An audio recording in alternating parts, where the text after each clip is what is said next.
ਜੀ ਸਾਰੇ ਦੋਸਤਾਂ ਨੂੰ ਜੀ ਆਇਆਂ ਨੂੰ ਲੈਲਪੁਰ ਯੰਗ ਹਿਸਟੋਰੀਅਨ ਕਲੱਬ ਦੀ ਹਿਸਟਰੀ ਲੈਕਚਰ ਸੀਰੀਜ਼ ਦੇ ਵਿੱਚ ਮੈਂ ਦੋਸਤਾਂ ਨੂੰ ਰਿਕੁਐਸਟ ਕਰਾਂਗਾ, ਬੇਨਤੀ ਕਰਾਂਗਾ, ਦਰਖਾਸਤ ਕਰਾਂਗਾ ਕਿ ਜਿਹੜੇ ਸਾਨੂੰ ਵੇਖ ਰਹੇ ਨੇ ਉਹ ਪਲੀਜ਼ ਦੋਸਤ ਸ਼ੇਅਰ ਕਰ ਦੇਣ ਇਹਨੂੰ ਤਾਂ ਕਿ ਬਾਕੀ ਦੋਸਤ ਵੀ ਆ ਜਾਣ ਔਰ ਅੱਜ ਦੇ ਅਸੀਂ ਲੈਕਚਰ ਨੂੰ ਜਿਹੜਾ ਹੈ ਨਾ ਫਿਰ ਉਹ ਲੈਕਚਰ ਦੇ ਹਵਾਲੇ ਨਾਲ ਗੱਲਬਾਤ ਸ਼ੁਰੂ ਹੋ ਸਕੇ। ਅੱਜ ਅਸੀਂ ਹਿਸਟਰੀ ਲੈਕਚਰ ਸੀਰੀਜ਼ ਦੇ ਜਿਹੜੇ ਮੁxtਲਿਫ ਟੌਪਿਕਸ ਨੇ ਉਹ ਅੱਗੇ ਤੋਂ ਅੱਗੇ ਚੱਲਦੇ ਜਾ ਰਹੇ ਨੇ। ਅੱਜ ਅਸੀਂ ਜਿਹੜੇ ਲੈਕਚਰ ਦੀ ਤਕਰੀਬਨ 54 ਲੈਕਚਰ ਸਾਡੇ ਹੋ ਚੁੱਕੇ ਨੇ, ਜਿਹਦੇ ਵਿੱਚ ਅਸੀਂ ਪੰਜਾਬੀ ਨੂੰ ਲੈ ਕੇ ਪੰਜਾਬੀ ਲੈਂਗੁਏਜ ਦੇ ਵਿੱਚ ਪੰਜਾਬੀ ਮੀਡੀਅਮ ਜਿਹੜੀ ਅਸੀਂ ਹਿਸਟਰੀ ਇਕੱਠੀ ਕੀਤੀ, ਉਹਦੇ ਆਰਕਾਈਵਸ ਬਣਾਏ, ਉਹਦਾ ਅੱਜ ਅਸੀਂ ਜਿਹੜਾ ਹੈ ਨਾ ਬਹੁਤ ਅਹਿਮ ਲੈਕਚਰ ਅੱਜ ਸਾਡੀ ਇਸ ਸੀਰੀਜ਼ ਦੇ ਵਿੱਚ ਹੈ ਵੀ, ਔਰ ਜਿਹਦਾ ਸਾਨੂੰ ਬੜੀ ਦੇਰ ਤੋਂ ਇੰਤਜ਼ਾਰ ਸੀ। ਅਸੀਂ ਆਪਣੀ ਜਿਹੜੀ ਪੂਰੀ ਪੋਸਟਰ ਲਾਇਆ ਸੀ ਜਿਹਦੇ ਵਿੱਚ ਅਸੀਂ ਸਾਰੇ ਸਕਾਲਰਸ ਦੀ ਨਾਮ ਔਰ ਉਹਨਾਂ ਦੀਆਂ ਫੋਟੋਜ਼ ਲਾਈਆਂ ਸਨ। ਉਹਨਾਂ ਚੋਂ ਅਸੀਂ ਬਹੁਤ ਦੇਰ ਤੱਕ ਇੰਤਜ਼ਾਰ ਕੀਤਾ ਸਰ ਦਾ, ਔਰ ਅੱਜ ਸਾਨੂੰ ਅਸੀਂ ਬੜੇ ਖੁਸ਼ ਹਾਂ। ਸਾਡੇ ਅੱਜ ਸਾਡੇ ਕਲੱਬ ਵਾਸਤੇ ਬੜਾ ਅਜ਼ਾਜ਼ ਦੀ ਗੱਲ ਹੈ ਕਿ ਅੱਜ ਪ੍ਰੋਫੈਸਰ ਤੈਮੂਰ ਸਾਹਿਬ ਸਾਡੇ ਨਾਲ ਨੇ ਔਰ ਅੱਜ ਦੀ ਜਿਹੜੀ ਪ੍ਰੀ ਕਲੋਨੀਅਲ ਇੰਡੀਆ ਉਹਦੇ ਹਵਾਲੇ ਨਾਲ ਅੱਜ ਗੱਲਬਾਤ ਕੀਤੀ ਜਾਏਗੀ। ਮੈਂ ਸਰ ਹੋਰਾਂ ਦਾ ਤਾਰਫ ਕਰਵਾਉਂਦਾ ਜਾਵਾਂ। ਸਾਡੇ ਸਾਰੇ ਦੋਸਤ ਇੰਡੀਆ ਤੋਂ ਵੀ ਔਰ ਇੱਥੋਂ ਵੀ ਸਾਰੇ ਦੋਸਤ ਜਿਹੜੇ ਸਾਡੇ ਨਾਲ ਇਸ ਕਲੱਬ ਦੀ ਸੀਰੀਜ਼ ਦੇ ਵਿੱਚ ਨੇ, ਬਹੁਤ ਸਾਰੇ ਦੋਸਤ ਬੜੇ ਅੱਛੇ ਤਰੀਕੇ ਨਾਲ ਜਾਣਦੇ ਨੇ ਔਰ ਪੋਸਟਰ ਲਾਉਣ ਤੋਂ ਬਾਅਦ ਬੇਸ਼ੁਮਾਰ ਮੈਸੇजेस ਵੀ ਆਏ ਸਰ ਦੇ ਹਵਾਲੇ ਨਾਲ ਕਿ ਜੀ ਅਸੀਂ ਉਹਨਾਂ ਦਾ ਇੰਤਜ਼ਾਰ ਕਰ ਰਹੇ ਹਾਂ। ਬਹੁਤ ਸਾਰਿਆਂ ਨੇ ਥੱਲੇ ਕਮੈਂਟ ਵੀ ਕੀਤੇ, ਟਵਿੱਟਰ ਤੇ ਵੀ ਇਸ ਤਰ੍ਹਾਂ ਹੀ ਔਰ ਇੰਸਟਾ ਵਗੈਰਾ ਤੇ। तो ਅੱਜ ਸਾਡੇ ਨਾਲ ਪ੍ਰੋਫੈਸਰ ਤੈਮੂਰ ਸਾਹਿਬ ਨੇ। ਸਰ ਇੱਕ ਜਿਹੜਾ ਹੈ ਉਹ ਉਸਤਾਦ ਨੇ ਪੋਲੀਟੀਕਲ ਸਾਇੰਸ ਦੇ ਹਵਾਲੇ ਨਾਲ ਅਗਰ ਗੱਲ ਕਰੀਏ ਤੇ, ਔਰ ਦੂਸਰੀ ਸਰ ਦੀ ਇੱਕ ਉਸਤਾਦ ਵੀ ਨੇ ਔਰ ਉਹਦੇ ਨਾਲ ਜਿਹੜਾ ਹੈ ਇੱਕ ਪੋਲੀਟੀਕਲ ਐਕਟਿਵਿਸਟ ਵੀ ਨੇ ਔਰ ਉਸ ਤੋਂ ਵੱਖ ਜਿਹੜੇ ਨੇ ਮਿਊਜ਼ਿਕ ਦੇ ਵੀ ਉਸਤਾਦ ਨੇ, ਮਿਊਜ਼ੀਸ਼ੀਅਨ ਵੀ ਬੜੇ ਸੋਹਣੇ। ਇਹਨਾਂ ਦੇ ਲਾਲ ਬੈਂਡ ਦਾ ਇੱਕ ਨਾਮ ਹੈ। ਸਰ ਇਸ ਵਕਤ ਸਾਡੀ ਪਾਕਿਸਤਾਨ 'ਚ ਬਿਹਤਰੀਨ ਯੂਨੀਵਰਸਿਟੀ ਲਮਸ ਦੇ ਵਿੱਚ ਪੜ੍ਹਾ ਰਹੇ ਨੇ ਔਰ ਸਰ ਦੀ ਕਿਤਾਬ ਜਿਹੜੀ ਹੈ ਦ ਕਲਾਸ ਸਟਰਕਚਰ ਆਫ ਪਾਕਿਸਤਾਨ, ਉਹ ਸਾਡੀ ਫੇਮਸ ਇੱਥੇ ਦੀ ਜਿਹੜੀ ਲੈਫਟ ਦੇ ਵਿੱਚ ਵੀ ਔਰ ਅਦਰਵਾਈਜ਼ ਜਿਹੜੇ ਅਸੀਂ ਸਟੂਡੈਂਟ ਪੜ੍ਹ ਰਹੇ ਸਾਂ ਸਾਡੇ ਵਾਸਤੇ ਵੀ ਬੜੀ ਅਹਿਮ ਕਿਤਾਬ ਹੈ।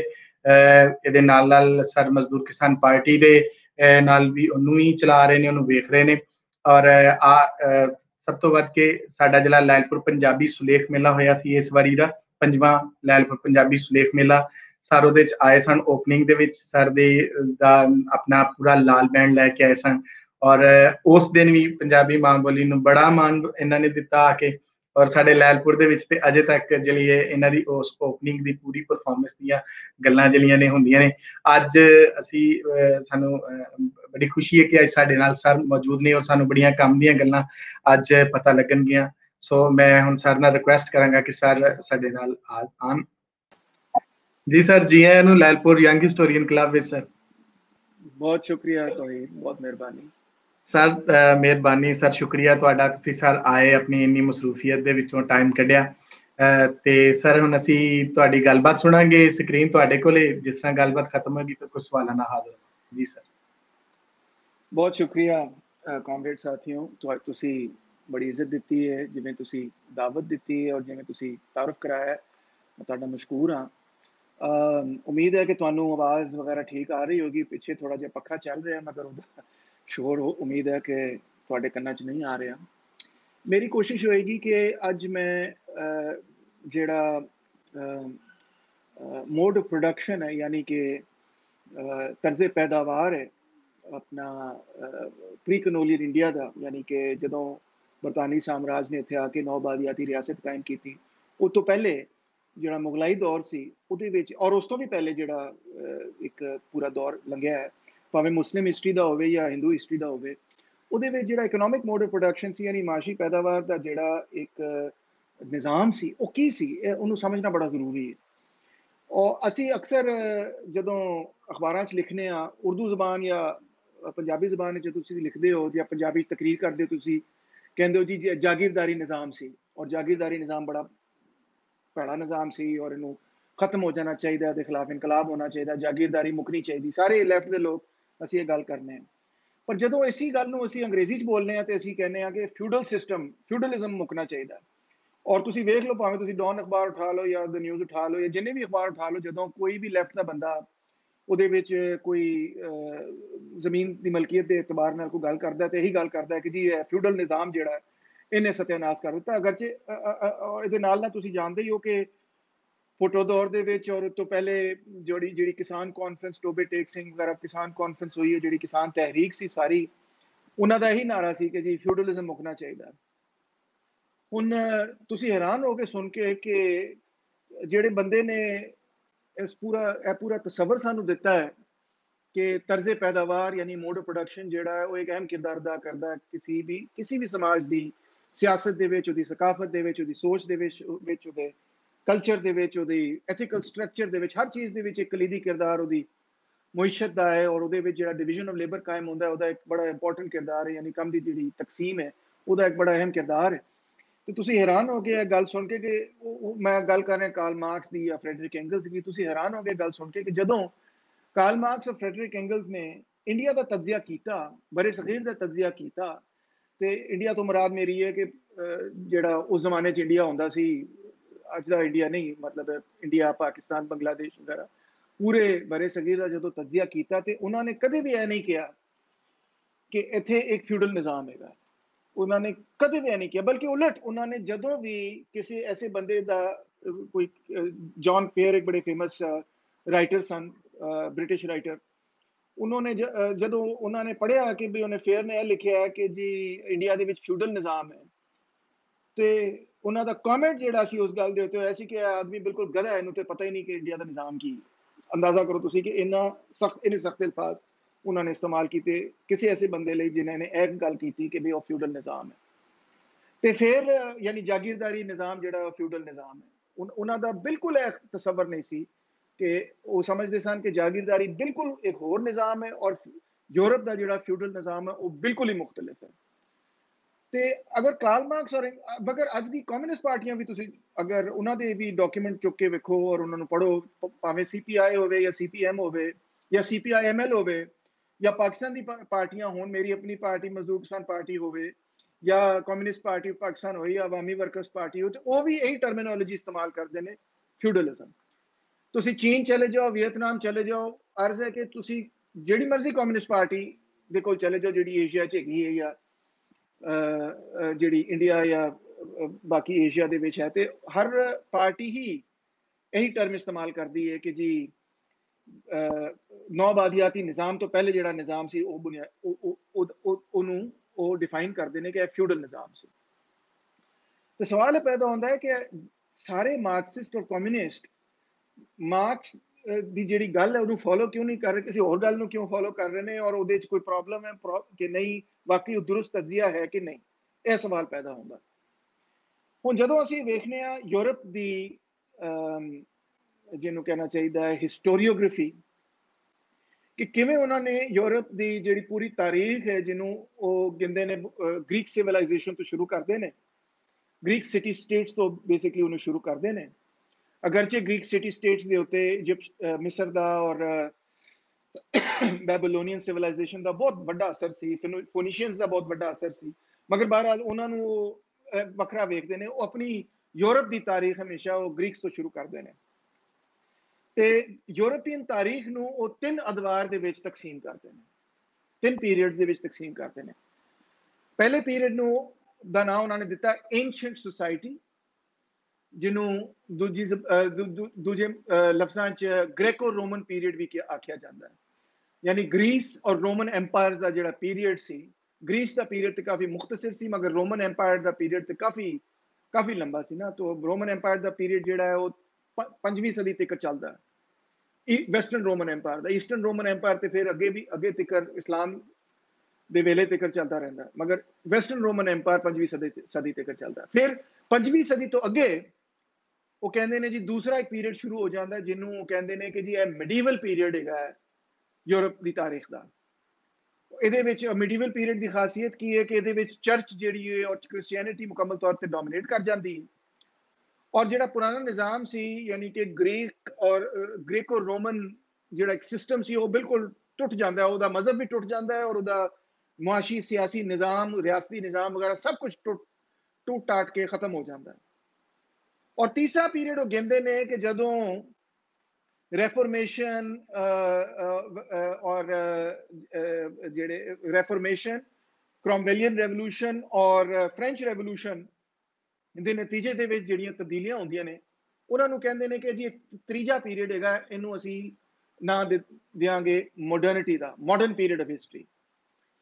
ਇਹ ਜਿਹੜੀ ਟ੍ਰਾਈਪਾਰਟਾਈਟ ਡਿਵੀਜ਼ਨ ਹੈ, ਯਾਨੀ 3 ਹਿੱਸਿਆਂ ਜਿਹੜਾ ਤਕਸੀਮ ਕੀਤਾ ਹੈ, ਇਹ ਤਕਰੀਬਨ तमाम ਜਿੰਨੇ ਯੂਰਪੀਅਨ ਹਿਸਟੋਰੀਅਨਸ ਨੇ ਇਸ ਚੀਜ਼ ਨੂੰ ਕਬੂਲ ਕਰਦੇ ਨੇ। ਕੋਈ ਕੰਟਰੋਵਰਸ਼ੀਅਲ ਗੱਲ ਨਹੀਂ ਹੈਗੀ। ਮੈਂ ਕੋਈ ਤੁਹਾਨੂੰ ਕੰਸਪੀਰੇਸੀ, ਭਾਵੇਂ ਉਹ ਕੋਈ ਬੰਦਾ ਮਾਰਕਸਿਸਟ ਹੋਵੇ, ਲਿਬਰਲ ਹੋਵੇ, ਕੰਜ਼ਰਵੇਟਿਵ ਹੋਏ, ਹਰ ਬੰਦਾ ਤਸਲੀਮ ਕਰਦਾ ਕਿ ਆਓ ਜੀ, ਉਹ ਗ੍ਰੈਕੋ ਰੋਮਨ ਪੀਰੀਅਡ ਬੜਾ ਹੀ ਵੱਖਰਾ ਸੀ, ਮਿਡੀਵਲ ਪੀਰੀਅਡ ਵਾਕਈ ਬੜਾ ਵੱਖਰਾ ਸੀ, ਔਰ ਜਿਹੜਾ ਮਾਡਰਨ ਪੀਰੀਅਡ ਹੈ ਉਹ ਵਾਕਈ ਬੜਾ ਵੱਖਰਾ। ਅਗਰਚੇ ਕੁਝ ਇਸ ਤਰ੍ਹਾਂ ਦੇ ਐਕੈਡੈਮਿਕਸ ਵੀ ਨੇ ਜਿਹੜੇ ਕਹਿੰਦੇ ਨੇ ਕਿ ਨਹੀਂ ਜੀ, ਇਹਨਾਂ ਦੇ ਵਿੱਚ ਬੜੀ ਸਿਮਿਲੈਰਿਟੀਜ਼ ਵੀ ਨੇ, ਮਗਰ ਬਹਰਹਾਲ ਇਹ ਕੋਈ ਕੰਟਰੋਵਰਸ਼ੀਅਲ ਹਿਸਟੋਰੀਓਗ੍ਰਾਫੀ ਨਹੀਂ ਹੈਗੀ। ਇਹ ਜਿਹੜੀ ਟ੍ਰਾਈਪਾਰਟਾਈਟ ਡਿਵੀਜ਼ਨ ਮੈਂ ਤੁਹਾਨੂੰ ਦੱਸੀ 3 ਹਿੱਸਿਆਂ ਜਿਹੜਾ ਤਕਸੀਮ ਕੀਤਾ। ਹੁਣ ਜਦੋਂ ਬ੍ਰਿਟਿਸ਼ਰਸ ਨੇ ਆ ਕੇ ਇੰਡੀਆ ਨੂੰ ਫਤਹ ਕੀਤਾ, ਤੇ ਸਭ ਤੋਂ ਪਹਿਲਾਂ ਤੇ ਬ੍ਰਿਟਿਸ਼ਰਸ ਨੇ ਇੰਡੀਆ ਦੀ ਤਾਰੀਖ ਲਿਖਣੀ ਸ਼ੁਰੂ ਕੀਤੀ। ਤੁਹਾਨੂੰ ਸ਼ਾਇਦ ਮਾਲੂਮ ਹੋਏ ਕਿ ਫਰੈਡਰਿਕ ਹੈਗਲ ਨੇ ਇੱਕ ਦਫਾ ਆਖਿਆ ਸੀ ਕਿ ਇੰਡੀਅਨ ਜਿਹੜੇ ਲੋਕ ਨੇ ਉਹ ਆਪਣੀ ਤਾਰੀਖ ਨਹੀਂ ਲਿਖਦੇ। ਉਹਦਾ ਇੱਕ ਫਰੇਜ਼ ਸੀ ਕਿ they are a people without a history, ਜਿਹਦੇ ਤੋਂ ਉਹਦੀ ਮੁਰਾਦ 2 ਚੀਜ਼ਾਂ, ਉਹ ਡਬਲ ਮਾਇਨੇ ਚ ਕਹਿੰਦਾ ਸੀ ਇਹ ਗੱਲ, ਕਰਦਾ ਸੀ ਇਹ ਗੱਲ।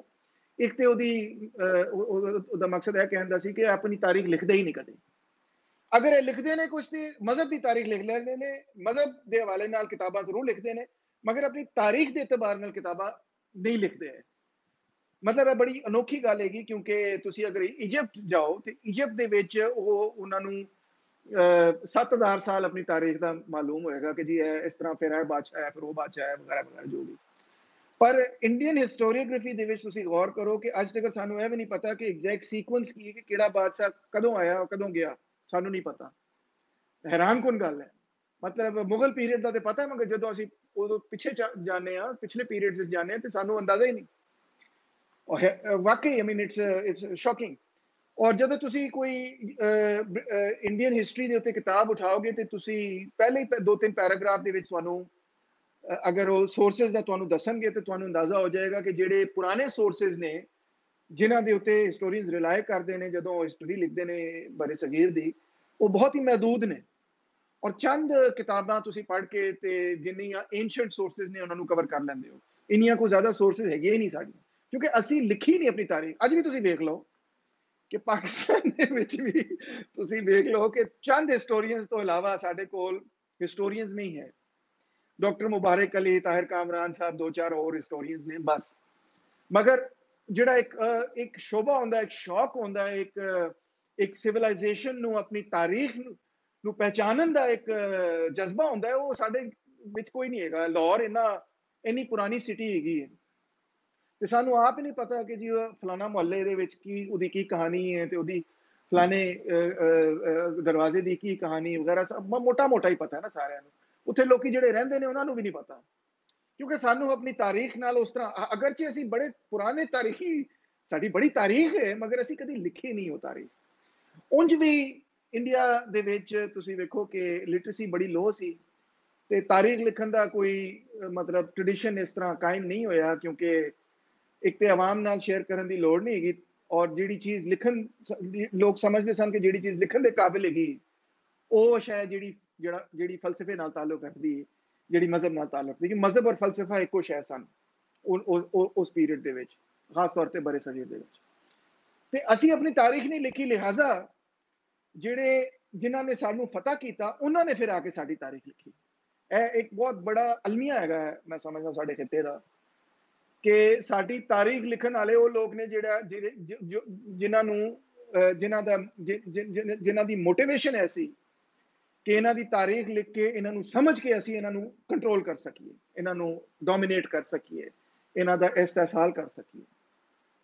ਤੇ ਸਭ ਤੋਂ ਪਹਿਲੇ ਜਿਹੜੀ ਤੁਸੀਂ ਕਹਿ ਸਕਦੇ ਹੋ ਕਿ ਇਸ ਪਿਛਲੇ 100-200 ਈਅਰਸ ਦੇ ਵਿੱਚ, 1-2 ਸਦੀਆਂ ਦੇ ਵਿੱਚ ਜਿਹੜੀ ਹਿਸਟੋਰੀਓਗ੍ਰਾਫੀ ਕੀਤੀ ਗਈ ਹੈ, ਉਹ ਬ੍ਰਿਟਿਸ਼ਰਸ ਨੇ ਸ਼ੁਰੂ ਕੀਤੀ, ਨੰਬਰ 1। ਫਿਰ ਬ੍ਰਿਟਿਸ਼ਰਸ ਦੀ ਮੁਖਾਲਫਤ ਦੇ ਵਿੱਚ ਇੱਕ ਪੀਰੀਅਡ ਸ਼ੁਰੂ ਹੋਇਆ ਲੇਟ 19th ਸੈਂਚੁਰੀ ਤੋਂ ਅੱਗੇ, ਕਿ ਜਿਹਦੇ ਵਿੱਚ ਇੰਡੀਅਨ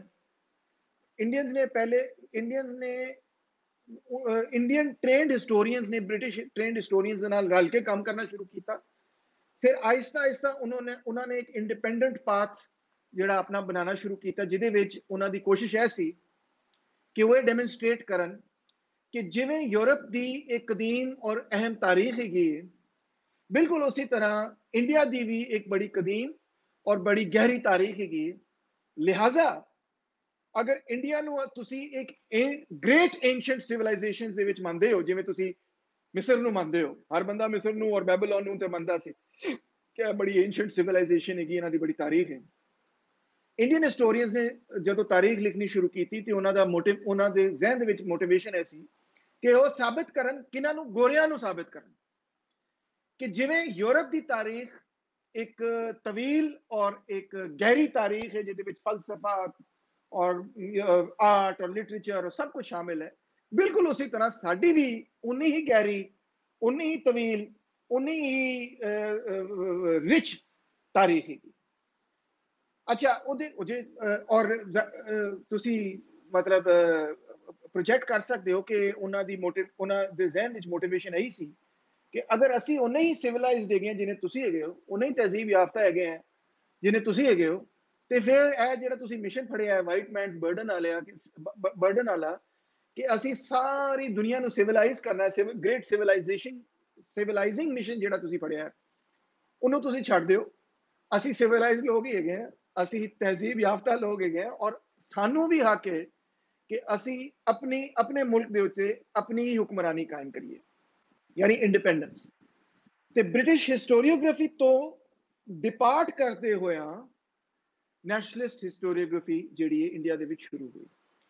ਔਰ ਕਿਉਂਕਿ ਨੈਸ਼ਨਲਿਸਟ ਹਿਸਟੋਰੀਓਗ੍ਰਾਫੀ ਦਾ ਮਕਸਦ ਇਹ ਨਹੀਂ ਸੀ ਕਿ ਆਮ ਬੰਦੇ ਨੂੰ ਪੜਾਓ ਕਿ ਬਈ ਕਿੰਨੀ ਜ਼ਬਰਦਸਤ ਸਾਡੀ ਤਾਰੀਖ ਹੈਗੀ, ਉਹਦਾ ਮਕਸਦ ਇੱਕ ਤੇ ਇਲੀਟ ਵਾਸਤੇ ਸੀ ਕਿ ਇਲੀਟ ਨੂੰ ਦੱਸੋ, ਤੇ ਦੂਜਾ ਗੋਰਿਆਂ ਨੂੰ ਦੱਸੋ, ਜਿਹੜੇ ਬ੍ਰਿਟਿਸ਼ ਨੇ ਉਹਨਾਂ ਨੂੰ ਕਨਵਿੰਸ ਕਰੋ ਕਿ ਬਈ ਅਸੀਂ ਵੀ ਉਨੇ ਹੀ ਸਿਵਲਾਈਜ਼ਡ ਹੈਗੇ ਜਿੰਨੇ ਤੁਸੀਂ ਹੈਗੇ। ਕਿਉਂਕਿ ਇਹ ਮਿਸ਼ਨ ਸੀ ਉਹਨਾਂ ਦਾ, ਤੇ ਉਹਨਾਂ ਨੇ ਇੱਕ ਤਰ੍ਹਾਂ ਤੁਸੀਂ ਕਹਿ ਲਓ ਕਿ ਇਹ ਸ਼ੋ ਕਰਨ ਦੀ ਕੋਸ਼ਿਸ਼ ਕੀਤੀ ਕਿ ਜਿੰਨੇ ਪੀਰੀਅਡਸ ਆਫ ਹਿਸਟਰੀ ਔਰ ਜਿਸ ਕਿਸਮ ਦੇ ਪੀਰੀਅਡਸ ਆਫ ਹਿਸਟਰੀ ਯੂਰਪ ਦੇ ਵਿੱਚ ਰਹੇ ਨੇ, ਉਸੇ ਕਿਸਮ ਦੇ ਪੀਰੀਅਡਸ ਆਫ ਹਿਸਟਰੀ ਇੰਡੀਆ ਦੇ ਵਿੱਚ ਵੀ ਰਹੇ ਨੇ। ਲਿਹਾਜ਼ਾ ਉਹਨਾਂ ਨੇ ਵੀ ਇੰਡੀਆ ਦੀ ਟ੍ਰਾਈਪਾਰਟਾਈਟ ਡਿਵੀਜ਼ਨ ਹੀ ਕੀਤੀ, ਇੰਡੀਅਨ ਹਿਸਟੋਰੀਓਗ੍ਰਾਫੀ ਦੀ ਟ੍ਰਾਈਪਾਰਟਾਈਟ ਡਿਵੀਜ਼ਨ ਕੀਤੀ। ਸਭ ਤੋਂ ਪਹਿਲਾਂ ਤਾਂ ਬ੍ਰਿਟਿਸ਼ ਨੇ ਸ਼ੁਰੂ ਕੀਤਾ ਕੰਮ, ਮਗਰ ਫਿਰ ਇੰਡੀਅਨ ਹਿਸਟੋਰੀਅਨਸ ਨੇ ਵੀ ਇਹਨੂੰ ਟੇਕ ਅਪ ਕਰ ਲਿਆ, ਇੰਡੀਅਨ ਨੈਸ਼ਨਲਿਸਟ ਹਿਸਟੋਰੀਅਨਸ ਨੇ, ਸੌਰੀ ਆਈ ਸ਼ੁੱਡ ਸੇ। ਅੱਛਾ, ਉਹ ਕੀ ਸੀ? ਜੈਰਮੀ ਬੈਂਥਮ ਨੇ, ਸੌਰੀ ਕੀ ਨਾਂ ਹੈ, ਜੌਨ ਸਟੂਅਰਟ ਮਿਲ ਦੇ ਵਾਲਿਦ ਸਾਹਿਬ ਨੇ, ਜੇਮਸ ਮਿਲ ਨੇ, ਜਿਹੜੀ ਕਿਤਾਬ ਲਿਖੀ ਹਿਸਟਰੀ ਆਫ ਬ੍ਰਿਟਿਸ਼ ਇੰਡੀਆ, ਉਹਦੇ ਵਿੱਚ ਉਹਨੇ ਉਹੀ ਟ੍ਰਾਈਪਾਰਟਾਈਟ ਡਿਵੀਜ਼ਨ ਜਿਹੜੀ ਯੂਰਪੀਅਨ ਹਿਸਟਰੀ ਦੀ ਸੀ ਉਹ ਇੰਡੀਆ ਤੇ ਅਪਲਾਈ ਕਰਕੇ ਇਹ ਕਿਹਾ ਕਿ ਜੀ ਇੰਡੀਅਨ ਹਿਸਟਰੀ ਦੇ 3 ਅਦਵਾਰ ਨੇ, ਇੱਕ ਹਿੰਦੂ, ਇੱਕ ਮੁਸਲਮਾਨ ਔਰ ਇੱਕ ਬ੍ਰਿਟਿਸ਼। ਹਿੰਦੂ ਪੀਰੀਅਡ ਜਿਹੜਾ ਉਹਨਾਂ ਦੀ ਕਦੀਮ ਤਾਰੀਖ ਦਾ ਹਿੱਸਾ ਹੈਗਾ, ਐਂਸ਼ੀਐਂਟ ਹਿਸਟਰੀ ਦਾ ਹਿੱਸਾ ਹੈਗਾ। ਮੁਸਲਿਮ ਪੀਰੀਅਡ ਉਹਨਾਂ ਦੀ ਮਿਡੀਵਲ ਹਿਸਟਰੀ ਦਾ ਹਿੱਸਾ ਹੈਗਾ, ਔਰ ਬ੍ਰਿਟਿਸ਼ ਅਸੀਂ ਹੁਣ ਮਾਡਰਨਿਟੀ ਲੈ ਕੇ ਆਏ। ਤੁਸੀਂ ਵੇਖ ਰਹੇ ਹੋ ਨਾ ਕਿ ਉਹਨਾਂ ਨੇ ਇੱਕ ਤਰ੍ਹਾਂ ਜਿਹੜਾ ਫਰੇਮਵਰਕ ਯੂਰਪੀਅਨ ਹਿਸਟਰੀ ਦਾ ਸੀ ਉਹ ਚੁੱਕ ਕੇ ਇੰਡੀਆ ਦੇ ਉੱਤੇ, ਇੰਡੀਅਨ ਹਿਸਟੋਰੀਓਗ੍ਰਾਫੀ ਦੇ ਉੱਤੇ ਓਵਰਲੇ ਕਰ ਦਿੱਤਾ। ਇਹਦੇ ਚ ਪ੍ਰੋਬਲਮ ਕੀ? ਪ੍ਰੋਬਲਮ ਸਭ ਤੋਂ ਵੱਡੀ ਇਹ ਸੀ ਕਿ ਯੂਰਪੀਅਨ ਹਿਸਟਰੀ ਦੇ ਵਿੱਚ ਜਿਹੜੀ ਟ੍ਰਾਈਪਾਰਟਾਈਟ ਡਿਵੀਜ਼ਨ ਸੀ, ਉਹਦੇ ਵਿੱਚ ਇੱਕ ਤਰਜ਼ੇ ਪੈਦਾਵਾਰ ਤੋਂ ਦੂਜੇ ਤਰਜ਼ੇ ਪੈਦਾਵਾਰ ਦੇ ਵਿੱਚ ਇੱਕ ਬਹੁਤ ਵੱਡੀ ਤਬਦੀਲੀ ਹੋਈ। ਮਿਸਾਲ ਤੌਰ ਤੇ ਗ੍ਰੈਕੋ ਰੋਮਨ ਐਮਪਾਇਰ ਬੁਨਿਆਦੀ ਤੌਰ ਤੇ ਪਲਾਂਟੇਸ਼ਨ ਸਲੇਵਰੀ ਦੀ ਮੁਆਸ਼ੀ ਬੁਨਿਆਦ ਤੇ ਖਲੋਤਾ ਸੀ, ਔਰ ਜਿਹੜਾ ਅਗਲਾ ਪੀਰੀਅਡ ਸੀ ਯੂਰਪੀਅਨ ਹਿਸਟਰੀ ਦਾ, ਉਹਦੇ ਵਿੱਚ ਇੱਕ ਨया ਇੰਸਟੀਟਿਊਸ਼ਨ ਕਾਇਮ ਹੋਇਆ ਜਿਹਦਾ ਨਾਮ ਸੀ ਸਰਫਡਮ, ਜਿਹਨੂੰ ਅਸੀਂ ਗਲਤ ਤਰਜਮਾ ਕਰਕੇ ਕਹਿੰਦੇ ਹਾਂ ਮਜ਼ਾਰਤ। ਸਰਫਡਮ ਇੱਕ ਹੋਰ ਸਿਸਟਮ ਹੈ, ਮਜ਼ਾਰਤ ਇੱਕ ਹੋਰ ਸਿਸਟਮ। ਸਰਫਡਮ ਕਾਇਮ ਹੋਇਆ, ਫਿਰ ਸਰਫਡਮ ਟੁੱਟ ਕੇ ਇੱਕ ਸਰਮਾਇਆਦਾਰੀ ਨਿਜ਼ਾਮ ਕਾਇਮ ਹੋਇਆ। ਆਇਆ ਕਿ ਗ੍ਰੈਕੋ ਰੋਮਨ ਪੀਰੀਅਡ ਦੇ ਵਿੱਚ ਮੁਈਸ਼ਤ ਜਿਹੜੀ ਸੀ ਉਹ ਬਿਲਕੁਲ ਵੱਖਰੀ ਸੀ। ਮਿਡੀਵਲ ਪੀਰੀਅਡ ਦੀ ਜਿਹੜੀ ਮੁਈਸ਼ਤ ਸੀ, ਜਿਹੜੀ ਤਰਜ਼ੇ ਪੈਦਾਵਾਰ, ਜਿਹੜਾ ਮੋਡ ਆਫ ਪ੍ਰੋਡਕਸ਼ਨ ਸੀ, ਉਹ ਬਿਲਕੁਲ ਵੱਖਰਾ ਸੀ एंशिएंट पीरियड तो। और मॉडर्न पीरियड ਦੇ ਵਿੱਚ ਜਦੋਂ ਸਰਮਾਇਆਦਾਰੀ ਨਿਜ਼ਾਮ ਆਇਆ ਤੇ ਉਹਨਾਂ ਦਾ ਤਰਜ਼ੇ ਪੈਦਾਵਾਰ ਵੀ ਬਿਲਕੁਲ ਵੱਖਰਾ ਸੀ। ਉਹਨਾਂ ਨੇ ਰਿਲੀਜਨ ਦੀ ਬੁਨਿਆਦ ਦੇ ਉੱਤੇ ਤਕਸੀਮ ਨਹੀਂ ਕੀਤੀ, ਉਹਨਾਂ ਨੇ ਮੁਆਸ਼ੀ ਤਬਦੀਲੀ ਦੀ ਬੁਨਿਆਦ ਦੇ ਉੱਤੇ ਆਪਣੀ ਤਾਰੀਖ ਨੂੰ ਤਕਸੀਮ ਕੀਤਾ ਸੀ। ਜਾਰੀ ਗੱਲ ਹੈ, ਮੁਆਸ਼ੀ ਤਬਦੀਲੀ ਦੇ ਨਾਲ ਸਮਾਜੀ ਤਬਦੀਲੀਆਂ ਵੀ ਬਹੁਤ ਵੱਡੀਆਂ ਆਈਆਂ ਸਨ, ਮਗਰ ਬੇਸਿਕ ਗੱਲ ਹੈ ਵੇ ਕਿ ਉਹ ਜਿਹੜੀ ਡਿਵੀਜ਼ਨ ਹੈਗੀ ਉਹ modes of production the division ਹੈ। ਅੱਛਾ, ਅਸੀਂ ਜਿਹੜੀ ਡਿਵੀਜ਼ਨ ਕੀਤੀ ਹੈ ਇੰਡੀਅਨ ਹਿਸਟਰੀ ਦੀ, ਉਹ ਬਿਲਕੁਲ ਇੰਜ ਨਹੀਂ ਹੈਗੀ। ਤੁਸੀਂ ਇਹ ਵੇਖੋ ਕਿ ਹਿੰਦੂ ਟੂ ਮੁਸਲਿਮ ਜਿਹੜੀ ਟ੍ਰਾਂਜੀਸ਼ਨ ਹੈ ਉਹ ਕੋਈ ਟ੍ਰਾਂਜੀਸ਼ਨ ਸੈਂਸ ਹੀ ਨਹੀਂ ਉਹਦਾ ਬੰਦਾ। ਉਹਦੀ ਵਜ੍ਹਾ ਇਹ ਵੇ ਕਿ ਨੰਬਰ 1 ਜਿਹੜਾ ਕਾਸਟ ਸਿਸਟਮ ਹਿੰਦੂ ਸਿਸਟਮ ਦੇ ਵਿੱਚ ਕਾਇਮ ਸੀ, ਉਹ ਕਾਸਟ ਸਿਸਟਮ ਮੁਸਲਮਾਨਾਂ ਨੇ ਤੇ ਨਹੀਂ ਤੋੜਿਆ। ਉਹ ਤੇ ਕਾਸਟ ਸਿਸਟਮ ਅੱਜ ਮੁਸਲਮਾਨਾਂ 'ਚ ਵੀ ਕਾਇਮ ਹੈ, ਹਿੰਦੂਆਂ 'ਚ ਵੀ ਕਾਇਮ ਹੈ। ਉਹਦੇ ਨਾਂ ਤਬਦੀਲ ਕਰ ਲਏ ਨੇ, ਮਗਰ ਬੁਨਿਆਦੀ ਤੌਰ ਤੇ ਉਹ ਮੋਡ ਆਫ ਪ੍ਰੋਡਕਸ਼ਨ ਜਿਹੜਾ caste based mode of production ਸੀ, ਉਹ ਆਪਣੀ ਜਗ੍ਹਾ ਕਾਇਮ ਹੈਗਾ। ਮੁਸਲਮਾਨ ਇਲਾਕਿਆਂ 'ਚ ਵੀ ਕਾਇਮ ਹੈਗਾ, ਹਿੰਦੂ ਇਲਾਕਿਆਂ 'ਚ ਵੀ ਕਾਇਮ ਹੈਗਾ। ਦੂਜਾ ਹੈ ਕਿ ਮੁਸਲਮਾਨ ਜਿਹੜੇ ਨੇ ਉਹ ਤੇ ਕਦੇ ਵੀ ਮੈਜੋਰਿਟੀ ਨਹੀਂ ਸਨ ਇੰਡੀਆ ਦੇ ਵਿੱਚ। ਹੁਕਮਰਾਨ ਤਬਕਾ ਜ਼ਰੂਰ ਸੀ ਮੁਸਲਿਮ, ਖਾਸ ਤੌਰ ਤੇ ਨਾਰਦਰਨ ਇੰਡੀਆ ਦੇ ਵਿੱਚ, ਮਗਰ ਕਦੀ ਵੀ ਮੈਜੋਰਿਟੀ ਆਫ ਇੰਡੀਅਨਸ ਨੇ ਆਪਣਾ ਰਿਲੀਜਨ ਤਬਦੀਲ ਨਹੀਂ ਕੀਤਾ। ਯੂਰਪ ਦੇ ਵਿੱਚ ਤੇ ਇਹੀ ਹੋਇਆ ਨਾ। ਯੂਰਪ ਦੇ ਵਿੱਚ ਤੇ ਜਿਹੜਾ ਰੋਮਨ ਰਿਲੀਜਨ ਸੀ ਉਹ ਬਿਲਕੁਲ ਉਹਦਾ ਸਫਾਇਆ ਹੋ ਗਿਆ, ਔਰ ਇੱਕ ਬਿਲਕੁਲ ਕ੍ਰਿਸਚੀਅਨਿਟੀ ਨੇ ਮੁਕੰਮਲ ਤੌਰ ਤੇ ਡੋਮੀਨੇਟ ਕਰ ਲਿਆ।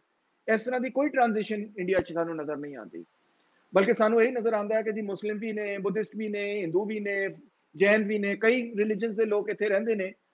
और अददी एतबार में अगर किसी की डोमिनेंस है तो हिंदुइज्म की हैगी, और पोलिटिकल एतबार में अगर किसी की डोमिनेंस सी मुस्लिम कॉन्क्वेस्ट तो बाद वो मुसलमाना दी सी।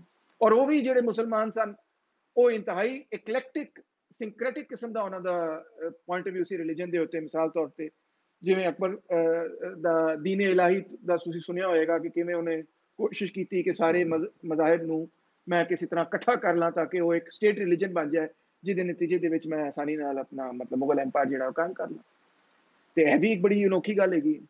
ਫਿਰ ਤੀਸਰੀ ਅਨੋਖੀ ਗੱਲ, ਸਭ ਤੋਂ ਵੱਡੀ ਗੱਲ ਤੇ ਇਹ ਵੇ ਕਿ ਇੱਥੇ ਦਾ ਜਿਹੜਾ ਨਿਜ਼ਾਮ ਹੈਗਾ ਉਹ ਤੇ ਜ਼ਾਤ ਬਰਾਦਰੀ ਦੀ ਬੁਨਿਆਦ ਤੇ ਹੈਗਾ, ਜਿਹਨੂੰ ਕਾਸਟ ਸਿਸਟਮ ਪੋਰਚੁਗੀਜ਼ ਨੇ ਲਫ਼ਜ਼ ਦਿੱਤਾ ਕਾਸਟਾ, ਜਿਹਦੇ ਤੋਂ ਕਾਸਟ ਸਿਸਟਮ ਨਿਕਲਿਆ, ਵਰਨਾ ਸਕੀਮ ਸੀ ਜਿਹੜੀ। ਇਸ ਤਰ੍ਹਾਂ ਦਾ ਨਿਜ਼ਾਮ ਜਿਹੜਾ ਉਹ ਯੂਰਪ ਵਿੱਚ ਕਿਧਰੇ ਵੀ ਨਹੀਂ ਹੈਗਾ। ਇਹ ਤੇ ਬੜਾ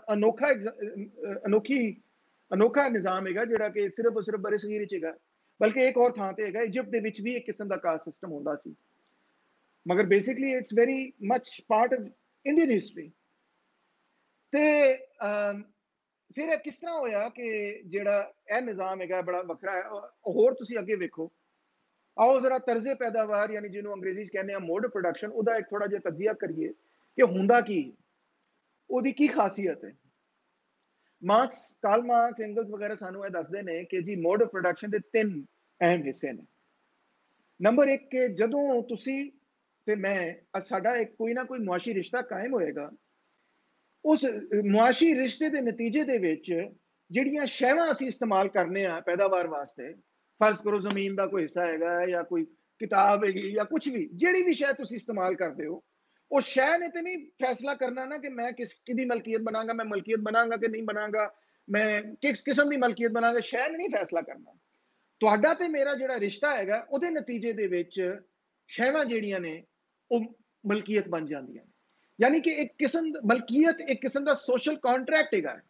ਅਗਰ ਮੈਂ ਕਹਿੰਦਾ ਕਿ ਜੀ ਇਹ ਮੇਰੀ ਜ਼ਮੀਨ ਹੈਗੀ ਹੈ, ਇਹਦਾ ਮਤਲਬ ਹੈ ਕਿ ਸੁਸਾਇਟੀ ਗਾਰੰਟੀ ਕਰਦੀ ਹੈ ਕਿ ਜੀ ਅਗਰ ਇਹ ਮੇਰੀ ਜ਼ਮੀਨ ਹੈਗੀ ਕਿ ਕੋਈ ਦੂਜਾ ਬੰਦਾ ਆ ਕੇ ਉੱਥੇ ਖੇਤੀਬਾੜੀ ਜਾਂ ਹੋਰ ਕੋਈ ਕੰਮ ਨਹੀਂ ਕਰ ਸਕਦਾ।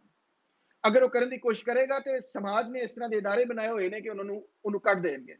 ਇੰਝ ਹੈ ਨਾ। ਇਹਦਾ ਮਤਲਬ ਹੈ ਪ੍ਰਾਪਰਟੀ ਇੱਕ ਕਿਸਮ ਦਾ ਸੋਸ਼ਲ ਕੰਟਰੈਕਟ ਹੈ। ਕੰਟਰੈਕਟ ਨਹੀਂ ਮਗਰ ਤੁਸੀਂ ਮਤਲਬ ਉਹ ਸੈਂਸ ਵਿੱਚ, ਮਗਰ ਇੱਕ ਕਿਸਮ ਦਾ ਡੈਫੀਨਿਟਲੀ ਕਿਸਮ ਦਾ ਮੁਆਇਦਾ ਹੈਗਾ ਹੈ ਕਿ ਜੀ ਕਿ ਫਲਾਸ਼ ਹੈ ਉਹਦੀ ਹੋਏਗੀ, ਫਲਾਸ਼ ਹੈ ਨੂੰ ਇਸ ਤਰ੍ਹਾਂ ਟ੍ਰੀਟ ਕਰਾਂਗੇ।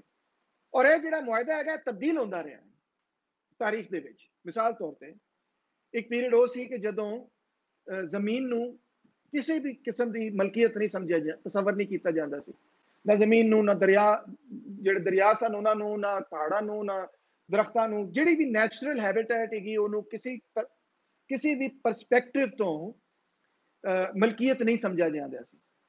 ਫਿਰ ਇੱਕ ਐਸਾ ਪੀਰੀਅਡ ਆਇਆ ਕਿ ਜਦੋਂ ਗ੍ਰੀਕ ਰਿਆਸਤ ਨੇ ਅਲੈਗਜ਼ੈਂਡਰ ਤੋਂ ਪਹਿਲੇ ਹੀ, ਮਗਰ ਅਲੈਗਜ਼ੈਂਡਰ ਤੋਂ ਬਾਅਦ ਤੇ ਹੋਰ ਵੀ ਤੇਜ਼ ਹੋ ਗਿਆ ਕੰਮ, ਗ੍ਰੀਕ ਰਿਆਸਤ ਨੇ ਦੂਜੀਆਂ ਜਿਹੜੀਆਂ ਇੰਡੀਆ ਦੀਆਂ ਰਿਆਸਤਾਂ ਸਨ ਉਹਨਾਂ ਨੂੰ ਕੌਂਕਰ ਕਰਕੇ ਉਹਨਾਂ ਨੂੰ ਆਪਣਾ ਗੁਲਾਮ ਬਣਾਇਆ। ਹੁਣ ਗ੍ਰੀਕ ਸਿਟੀ ਸਟੇਟ ਜਿਹੜੀ ਗੱਲ ਅਰਿਸਤੂ ਵਗੈਰਾ ਔਰ ਅਫਲਾਤੂਨ ਵਗੈਰਾ, ਸੁਕਰਾਤ ਵਗੈਰਾ ਸਾਰੇ ਕਰਦੇ ਨੇ, ਉਹਦੀ ਜਿਹੜੀ ਮੁਆਸ਼ੀ ਬੁਨਿਆਦ ਹੈ ਉਹ ਗੁਲਾਮੀ ਹੈ, ਦੂਜੀ ਕੌਮਾਂ ਦੀ ਗੁਲਾਮੀ। ਗ੍ਰੀਕਸ ਆਪ ਆਪਣੇ ਲੋਕਾਂ ਨੂੰ ਗੁਲਾਮ ਨਹੀਂ ਬਣਾਉਂਦੇ ਸਨ, ਮਗਰ ਦੂਜੇ ਲੋਕਾਂ ਨੂੰ ਗੁਲਾਮ ਬਣਾਉਂਦੇ ਸਨ। ਮਿਸਾਲ ਤੌਰ ਤੇ ਸਪਾਰਟਾ ਇੱਕ ਗ੍ਰੀਕ ਰਿਆਸਤ ਸੀ ਜਿਹਦੇ ਗੁਲਾਮ ਸਨ ਹੈਲੋਟਸ। ਤੇ ਅੱਜ ਵੀ ਅਸੀਂ ਉਹ ਲਫ਼ਜ਼ ਇਸਤੇਮਾਲ ਕਰਦੇ ਹਾਂ ਇਸੇ कॉन्टैक्सट विच के जिवें हेलिट्स ने जिहड़े ने वो गुलाम होंदे ने वगैरह। अच्छा, रोमन एम्पायर ने भी ऐसी सिस्टम ਨੂੰ ਟੇਕ ਅਪ ਕੀਤਾ। ਉਹਨਾਂ ਨੇ ਤੇ ਇਸ ਨੂੰ ਇੱਕ ਮੈਡੀਟੇਰੀਅਨ ਪਾਵਰ ਬਣਾਤਾ ਨਾ, ਪੂਰੇ ਮੈਡੀਟੇਰੀਅਨ ਦੇ ਉੱਤੇ ਉਹਨਾਂ ਨੇ ਇੱਕ ਸਲੇਵ ਸਿਸਟਮ ਕਾਇਮ ਕਰ ਲਿਆ। ਸਪੇਨ ਤੋਂ ਲੈ ਕੇ ਕੀ ਕਹਿਣਾ ਚਾਹੀਦਾ ਹੈ ਫਲਸਤੀਨ ਤੱਕ, ਔਰ ਫਲਸਤੀਨ ਤੋਂ ਲੈ ਕੇ ਮੋਰੋਕੋ ਤੱਕ ਹੈ ਪੂਰਾ ਮੈਡੀਟੇਰੀਅਨ ਏਰੀਆ ਰੋਮਨ ਕੰਟਰੋਲ ਵਿੱਚ ਸੀ। ਔਰ ਉਹਨਾਂ ਦੀ ਫੌਜ ਦਾ ਮਕਸਦ ਹੀ ਇਹ ਸੀ, ਉਹ ਜਦੋਂ ਕਿਸੇ ਇਲਾਕੇ ਨੂੰ ਕੌਂਕਰ ਕਰਦੇ ਸਨ, ਉਹਨਾਂ ਦਾ ਮਕਸਦ ਇਹ ਸੀ ਕਿ ਉਹਨਾਂ ਲੋਕਾਂ ਨੂੰ ਅਸੀਂ ਗੁਲਾਮ ਬਣਾਵਾਂਗੇ, ਔਰ ਫਿਰ ਵੱਡੀਆਂ ਵੱਡੀਆਂ ਪਲਾਂਟੇਸ਼ਨਸ ਦੇ ਉੱਤੇ ਉਹਨਾਂ ਤੋਂ ਕੰਮ ਕਰਾਉਂਦੇ ਸਨ। ਔਰ ਨਤੀਜਾ ਤਨ ਜਿਹੜੀ ਜ਼ਮੀਨ ਸੀ ਉਹਦੇ ਦੋ ਮੁxtਲਿਫ ਉਹਨਾਂ ਦੇ ਤੁਸੀਂ ਕਹਿ ਸਕਦੇ ਹੋ ਸ਼ਕਲਾਂ ਸਾਹਮਣੇ ਆਈਆਂ, ਮਲਕੀਅਤ ਦੀਆਂ ਸ਼ਕਲਾਂ।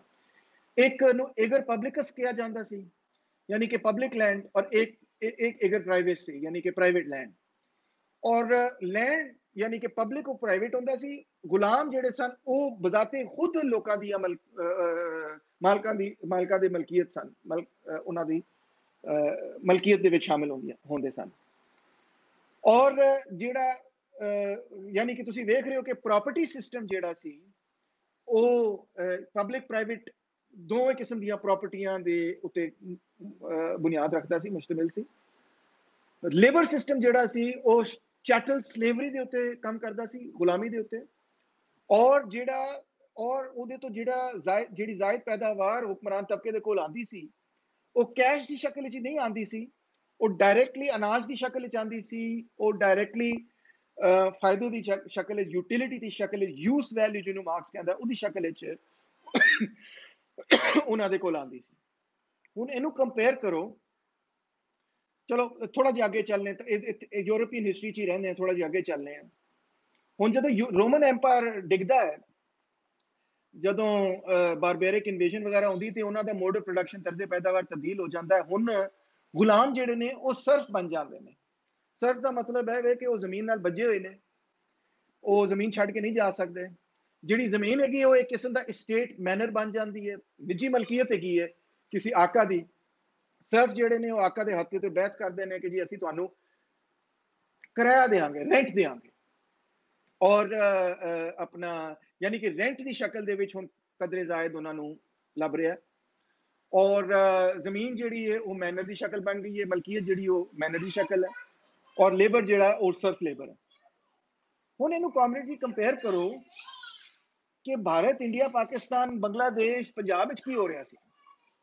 ਪੰਜਾਬ ਵਿੱਚ ਤੇ ਬਿਲਕੁਲ ਹੀ ਮੁxtਲਿਫ ਨਿਜ਼ਾਮ ਸੀ। ਪੰਜਾਬ ਲੈ ਲਓ ਜਾਂ ਤੁਸੀਂ ਪੂਰਾ ਬਰੇ ਸਗੀਰ ਲੈ ਲਓ, ਇੱਥੇ ਦਾ ਨਿਜ਼ਾਮ ਐ ਸੀ ਜਨਾਬ ਕਿ ਮਲਕੀਅਤ ਨੰਬਰ 1 ਕਦੇ ਵੀ ਨਿੱਜੀ ਜ਼ਮੀਨ ਜਿਹੜੀ ਉਹ ਕਦੀ ਵੀ ਨਿੱਜੀ ਮਲਕੀਅਤ ਨਹੀਂ ਰਹੀ। ਤੁਸੀਂ ਭਾਵੇਂ ਚਲੇ ਜਾਓ ਆਪਣਾ ਮੌਰੀਅਨ ਐਮਪਾਇਰ ਦੇ ਵਿੱਚ ਚਲੇ ਜਾਓ, ਗੁਪਤਾ ਪੀਰੀਅਡ ਵਿੱਚ ਚਲੇ ਜਾਓ, ਤੁਸੀਂ ਮੁਸਲਿਮ ਪੀਰੀਅਡ ਵਿੱਚ ਆ ਜਾਓ, ਤੁਸੀਂ ਮੁਗਲ ਪੀਰੀਅਡ ਵਿੱਚ ਆ ਜਾਓ, ਕੋਈ ਇੱਕ ਪੀਰੀਅਡ ਵਿਖਾ ਦਿਓ ਮੈਨੂੰ ਜਦੋਂ ਕਿ ਜ਼ਮੀਨ ਜਿਹੜੀ ਉਹਦਾ ਤਸੱਵਰ ਐ ਸੀ ਕਿ ਕਿਸੇ ਦੀ ਨਿੱਜੀ ਜਾਂ ਜ਼ਾਤੀ ਮਲਕੀਅਤ ਹੋਏਗੀ। ਨਾ, ਕੋਈ ਕਨਸੈਪਟ ਨਹੀਂ ਹੈਗਾ।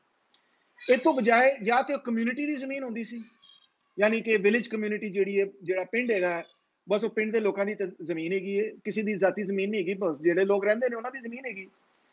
ਜਾਂ ਫਿਰ ਉਹ ਟ੍ਰਾਈਬਲ ਲੈਂਡ ਸੀ, ਜਿਵੇਂ ਇੱਕ ਇਲਾਕੇ 'ਚ ਅਗਰ ਬੁਕਤੀ ਟ੍ਰਾਈਬ ਰਹਿੰਦੀ ਜਾਂ ਗੋਂਦਲ ਟ੍ਰਾਈਬ ਰਹਿੰਦੀ ਹੈ, ਕੋਈ ਪੰਜਾਬ ਦੀ ਟ੍ਰਾਈਬ, ਜਿਹੜੀ ਵੀ ਟ੍ਰਾਈਬ ਰਹਿੰਦੀ, ਉਹ ਕਹਿੰਦੀ ਹੈ ਜਨਾਬ ਇਹ ਜਿਹੜਾ ਇਲਾਕਾ ਹੈਗਾ ਸਾਡੀ ਕੌਮ ਦਾ ਇਲਾਕਾ ਹੈ। ਕੌਮ ਤੋਂ ਮੁਰਾਦ ਮੇਰੀ ਹੈ ਕਿ ਜਿਹੜੀ ਸਾਡੀ ਜ਼ਾਤ ਹੈਗੀ, ਜਿਹੜੀ ਸਾਡੀ ਟ੍ਰਾਈਬ ਹੈਗੀ, ਜਿਹੜਾ ਕਿਨਸ਼ਿਪ ਗਰੁੱਪ ਬਣਦਾ ਹੈ। ਜਾਂ ਫਿਰ ਰਿਆਸਤੀ ਲੈਂਡ ਸੀ ਜਿਹੜਾ ਕਿ ਬਾਦਸ਼ਾਹ ਦੇ ਡਾਇਰੈਕਟਲੀ ਕੰਟਰੋਲ ਵਿੱਚ ਆਉਂਦਾ ਸੀ, ਜਾਂ ਬਾਦਸ਼ਾਹ ਦੀ ਆਪਣੀ ਨਿੱਜੀ ਮਲਕੀਅਤ ਜ਼ਮੀਨ ਵੀ ਹੁੰਦੀ ਸੀ, ਮਗਰ ਇੱਕ ਰਿਆਸਤੀ ਲੈਂਡ ਵੀ ਸੀ ਉਹਨਾਂ ਦੇ ਕੋਲ। ਅੱਛਾ, ਔਰ ਇਸ ਨਿਜ਼ਾਮ ਦੇ ਵਿੱਚ ਉਹ ਬਾਦਸ਼ਾਹ ਜਿਹੜਾ ਹੈ ਜਾਂ ਜਿਹੜਾ ਵੀ ਰੂਲਰ ਸੀ ਉਹ ਅਪਾਇੰਟ ਕਰਦਾ ਸੀ ਆਪਣੇ ਕਿਸੇ ਮਨਸਬਦਾਰ ਨੂੰ ਕਿ ਜਨਾਬ, ਔਰ ਮੁਗਲ ਪੀਰੀਅਡ ਦੇ ਵਿੱਚ ਤੇ ਖਾਸ ਤੌਰ ਤੇ ਇੰਜ ਸੀ ਕਿ ਬਈ ਜਿਹੜੇ ਉਹਨਾਂ ਦੇ ਸ਼ਾਹ ਸਵਾਰ ਸਨ, ਯਾਨੀ ਕਿ ਜਿਹੜੀ ਉਹਨਾਂ ਦੀ ਕੈਵਲਰੀ ਸੀ, ਉਹਨਾਂ ਦੇ ਮਨਸਬਦਾਰਾਂ ਨੂੰ, ਮਨਸਬਦਾਰ ਕਹਿੰਦੇ ਸਨ ਇੱਕ ਕਿਸਮ ਦਾ ਸਰਜੈਂਟ ਕਮਾਂਡਰ ਕਹਿ ਲਓ ਤੁਸੀਂ ਫੌਜ ਦਾ ਨਾ, ਜਿਹੜੇ ਮਨਸਬਦਾਰ ਦੇ ਕੋਲ ਘੋੜੇ ਸਵਾਰ ਹੁੰਦੇ ਸਨ, ਜਿਹੜੇ ਕੋਈ ਸ਼ਾਹ ਸਵਾਰ ਹੁੰਦੇ ਸਨ, ਉਹਦੀ ਜਿਹੜੀ ਉਹ ਘੋੜਿਆਂ ਦੀ, ਅਸਤਕਬਲਾਂ ਦੀ, ਲੋਕਾਂ ਦੀ ਜਿਹੜਾ ਲੇਬਰ ਉਹਦੇ ਤੇ ਲੱਗਣਾ ਹੈ ਉਹ ਕਾਫੀ ਜ਼ਿਆਦਾ ਸੀ ਨਾ, ਅੰਦਾਜ਼ਾ ਤੁਸੀਂ ਕਰ ਸਕਦੇ ਹੋ। ਤੇ ਉਹਨਾਂ ਦੀ ਅਪਕੀਪ ਵਾਸਤੇ ਬਾਦਸ਼ਾਹ ਕਹਿੰਦਾ ਸੀ ਕਿ ਫਲਾਂ ਥਾਂ ਤੇ ਜਿਹੜੀ ਜ਼ਮੀਨ ਹੈਗੀ ਹੈ ਉਹਦੇ ਤੋਂ ਜਿਹੜੀ ਪੈਦਾਵਾਰ ਹੋਏਗੀ, ਉਹ ਪੈਦਾਵਾਰ, ਉਸ ਪੈਦਾਵਾਰ ਤੋਂ ਤੁਸੀਂ ਇਹ ਸ਼ਾਹ ਸਵਾਰਾਂ ਦੀ ਦੇਖਭਾਲ ਕਰਨੀ ਹੈ। ਇਹਨੂੰ ਕਹਿੰਦੇ ਸਨ ਜਾਗੀਰਦਾਰੀ। ਯਾਨੀ ਜਾਗੀਰਦਾਰ ਐਗਰੀਕਲਚਰਿਸਟ ਕਦੇ ਹੁੰਦਾ ਹੀ ਨਹੀਂ ਸੀ। ਜਾਗੀਰਦਾਰ ਨੇ ਮੁਗਲ ਪੀਰੀਅਡ ਦੇ ਵਿੱਚ ਕਦੇ ਕੋਈ ਖੇਤੀਬਾੜੀ ਨਹੀਂ ਕੀਤੀ। ਉਹ ਤੇ ਜਿਹਨੂੰ ਕਹਿਣਾ ਚਾਹੀਦਾ ਪਿੰਡ 'ਚ ਰਹਿੰਦਾ ਵੀ ਨਹੀਂ ਸੀ। ਜਾਗੀਰਦਾਰ ਜਿਹੜਾ ਸੀ ਉਹ ਤੇ ਰਹਿੰਦਾ ਸੀ ਸ਼ਹਿਰ 'ਚ, ਜਿੱਥੇ ਅਸਤਬਲ ਹੁੰਦੇ ਸਨ, ਜਿੱਥੇ ਘੋੜੇ ਹੁੰਦੇ ਸਨ, ਜਿੱਥੇ ਸ਼ਾਹ ਸਵਾਰ, ਜਿੱਥੇ ਫੌਜਾਂ ਹੁੰਦੀਆਂ ਸਨ।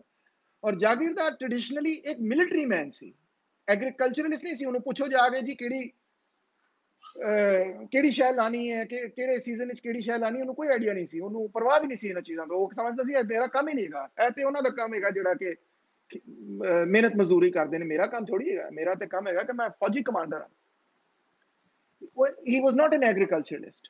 ਮਗਰ ਜਿਹੜਾ ਸਰਪਲਸ ਪੈਦਾ ਹੁੰਦਾ ਸੀ ਕਿਸੇ ਇੱਕ ਜਾਗੀਰ ਦੇ ਵਿੱਚ, ਇੱਕ ਵੱਡੀ ਜਾਗੀਰ ਦੇ ਵਿੱਚ, ਉਹਦਾ 50% ਹਿੱਸਾ ਬਟਾਈ, ਜਿਹਨੂੰ ਅੱਜ ਅਸੀਂ ਆਖਨੇ, ਉਸ ਜ਼ਮਾਨੇ 'ਚ ਮਾਲ ਵੀ ਕਿਹਾ ਜਾਂਦਾ ਸੀ, ਹਿੱਸਾ ਬਟਾਈ ਵੀ ਕਿਹਾ ਜਾਂਦਾ ਸੀ ਵਗੈਰਾ, ਉਹ ਟ੍ਰਾਂਸਫਰ ਹੁੰਦਾ ਸੀ ਜਾਗੀਰਦਾਰ ਨੂੰ, ਜਿਹਦੇ ਵਿੱਚੋਂ ਉਹ ਬਾਦਸ਼ਾਹ ਦੀ ਜਿਹੜੀ ਫੌਜ ਹੈ ਉਹਨੂੰ ਬਰਕਰਾਰ ਰੱਖਦਾ ਸੀ।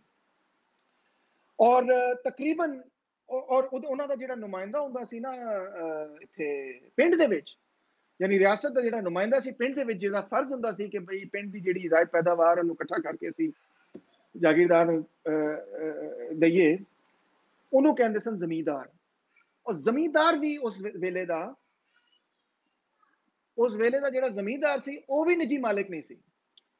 ਉਸ ਵੇਲੇ ਦਾ ਜਿਹੜਾ ਜ਼ਮੀਂਦਾਰ ਸੀ, ਤੁਸੀਂ ਲਫ਼ਜ਼ ਤੇ ਵੀ ਗੌਰ ਕਰਨਾ, ਜ਼ਮੀਂਦਾਰ, ਚੌਕੀਦਾਰ, ਜਾਗੀਰਦਾਰ। ਦਾਰ ਦਾ ਲਫ਼ਜ਼ ਓਨਰ ਦੇ ਸੈਂਸ ਵਿੱਚ ਨਹੀਂ ਆਉਂਦਾ। ਅਦਰਵਾइज ਚੌਕੀਦਾਰ ਤੇ ਚੌਕ ਦਾ ਓਨਰ ਹੋ ਜਾਏਗਾ ਨਾ, ਇਸ ਤਰ੍ਹਾਂ ਨਹੀਂ ਹੈਗਾ। ਦਾਰ ਦਾ ਲਫ਼ਜ਼ ਇਸਤੇਮਾਲ ਹੁੰਦਾ ਹੈ ਰਖਵਾਲੇ ਦੇ ਪੁਆਇੰਟ ਆਫ ਵਿਊ ਤੋਂ। ਅੱਛਾ, ਤੇ ਜ਼ਮੀਂਦਾਰ ਜਿਹੜਾ ਸੀ ਟ੍ਰੈਡੀਸ਼ਨਲੀ ਉਹ ਕਦੀ ਲੈਂਡਲੋਰਡ ਉਸ ਯੂਰਪੀਅਨ ਸੈਂਸ ਵਿੱਚ ਨਹੀਂ ਸੀ। ਜ਼ਮੀਨ ਉਹਦੀ ਮਲਕੀਅਤ ਨਹੀਂ ਸੀ। ਉਹਦਾ ਕੰਮ ਇੰਨਾ ਸੀ ਕਿ ਬਈ ਉਹ ਜਿਹੜੀ ਪੈਦਾਵਾਰ ਹੋਈ ਉਹਦੇ ਵਿੱਚੋਂ ਅੱਧਾ ਹਿੱਸਾ ਜਿਹੜਾ ਉਹ ਜਾਗੀਰਦਾਰ ਨੂੰ ਦੇਵੇ। ਔਰ ਜ਼ਮੀਂਦਾਰ ਜਿਹੜੇ ਖਾਨਦਾਨ ਸਨ, ਉਹ ਹਰ ਪਿੰਡ ਦੀ ਪੈਦਾਵਾਰ ਦਾ ਐਸਟੀਮੇਟਡ 10% ਹਿੱਸਾ ਉਹ ਆਪਣੇ ਕੋਲ ਰੱਖਦੇ ਸਨ।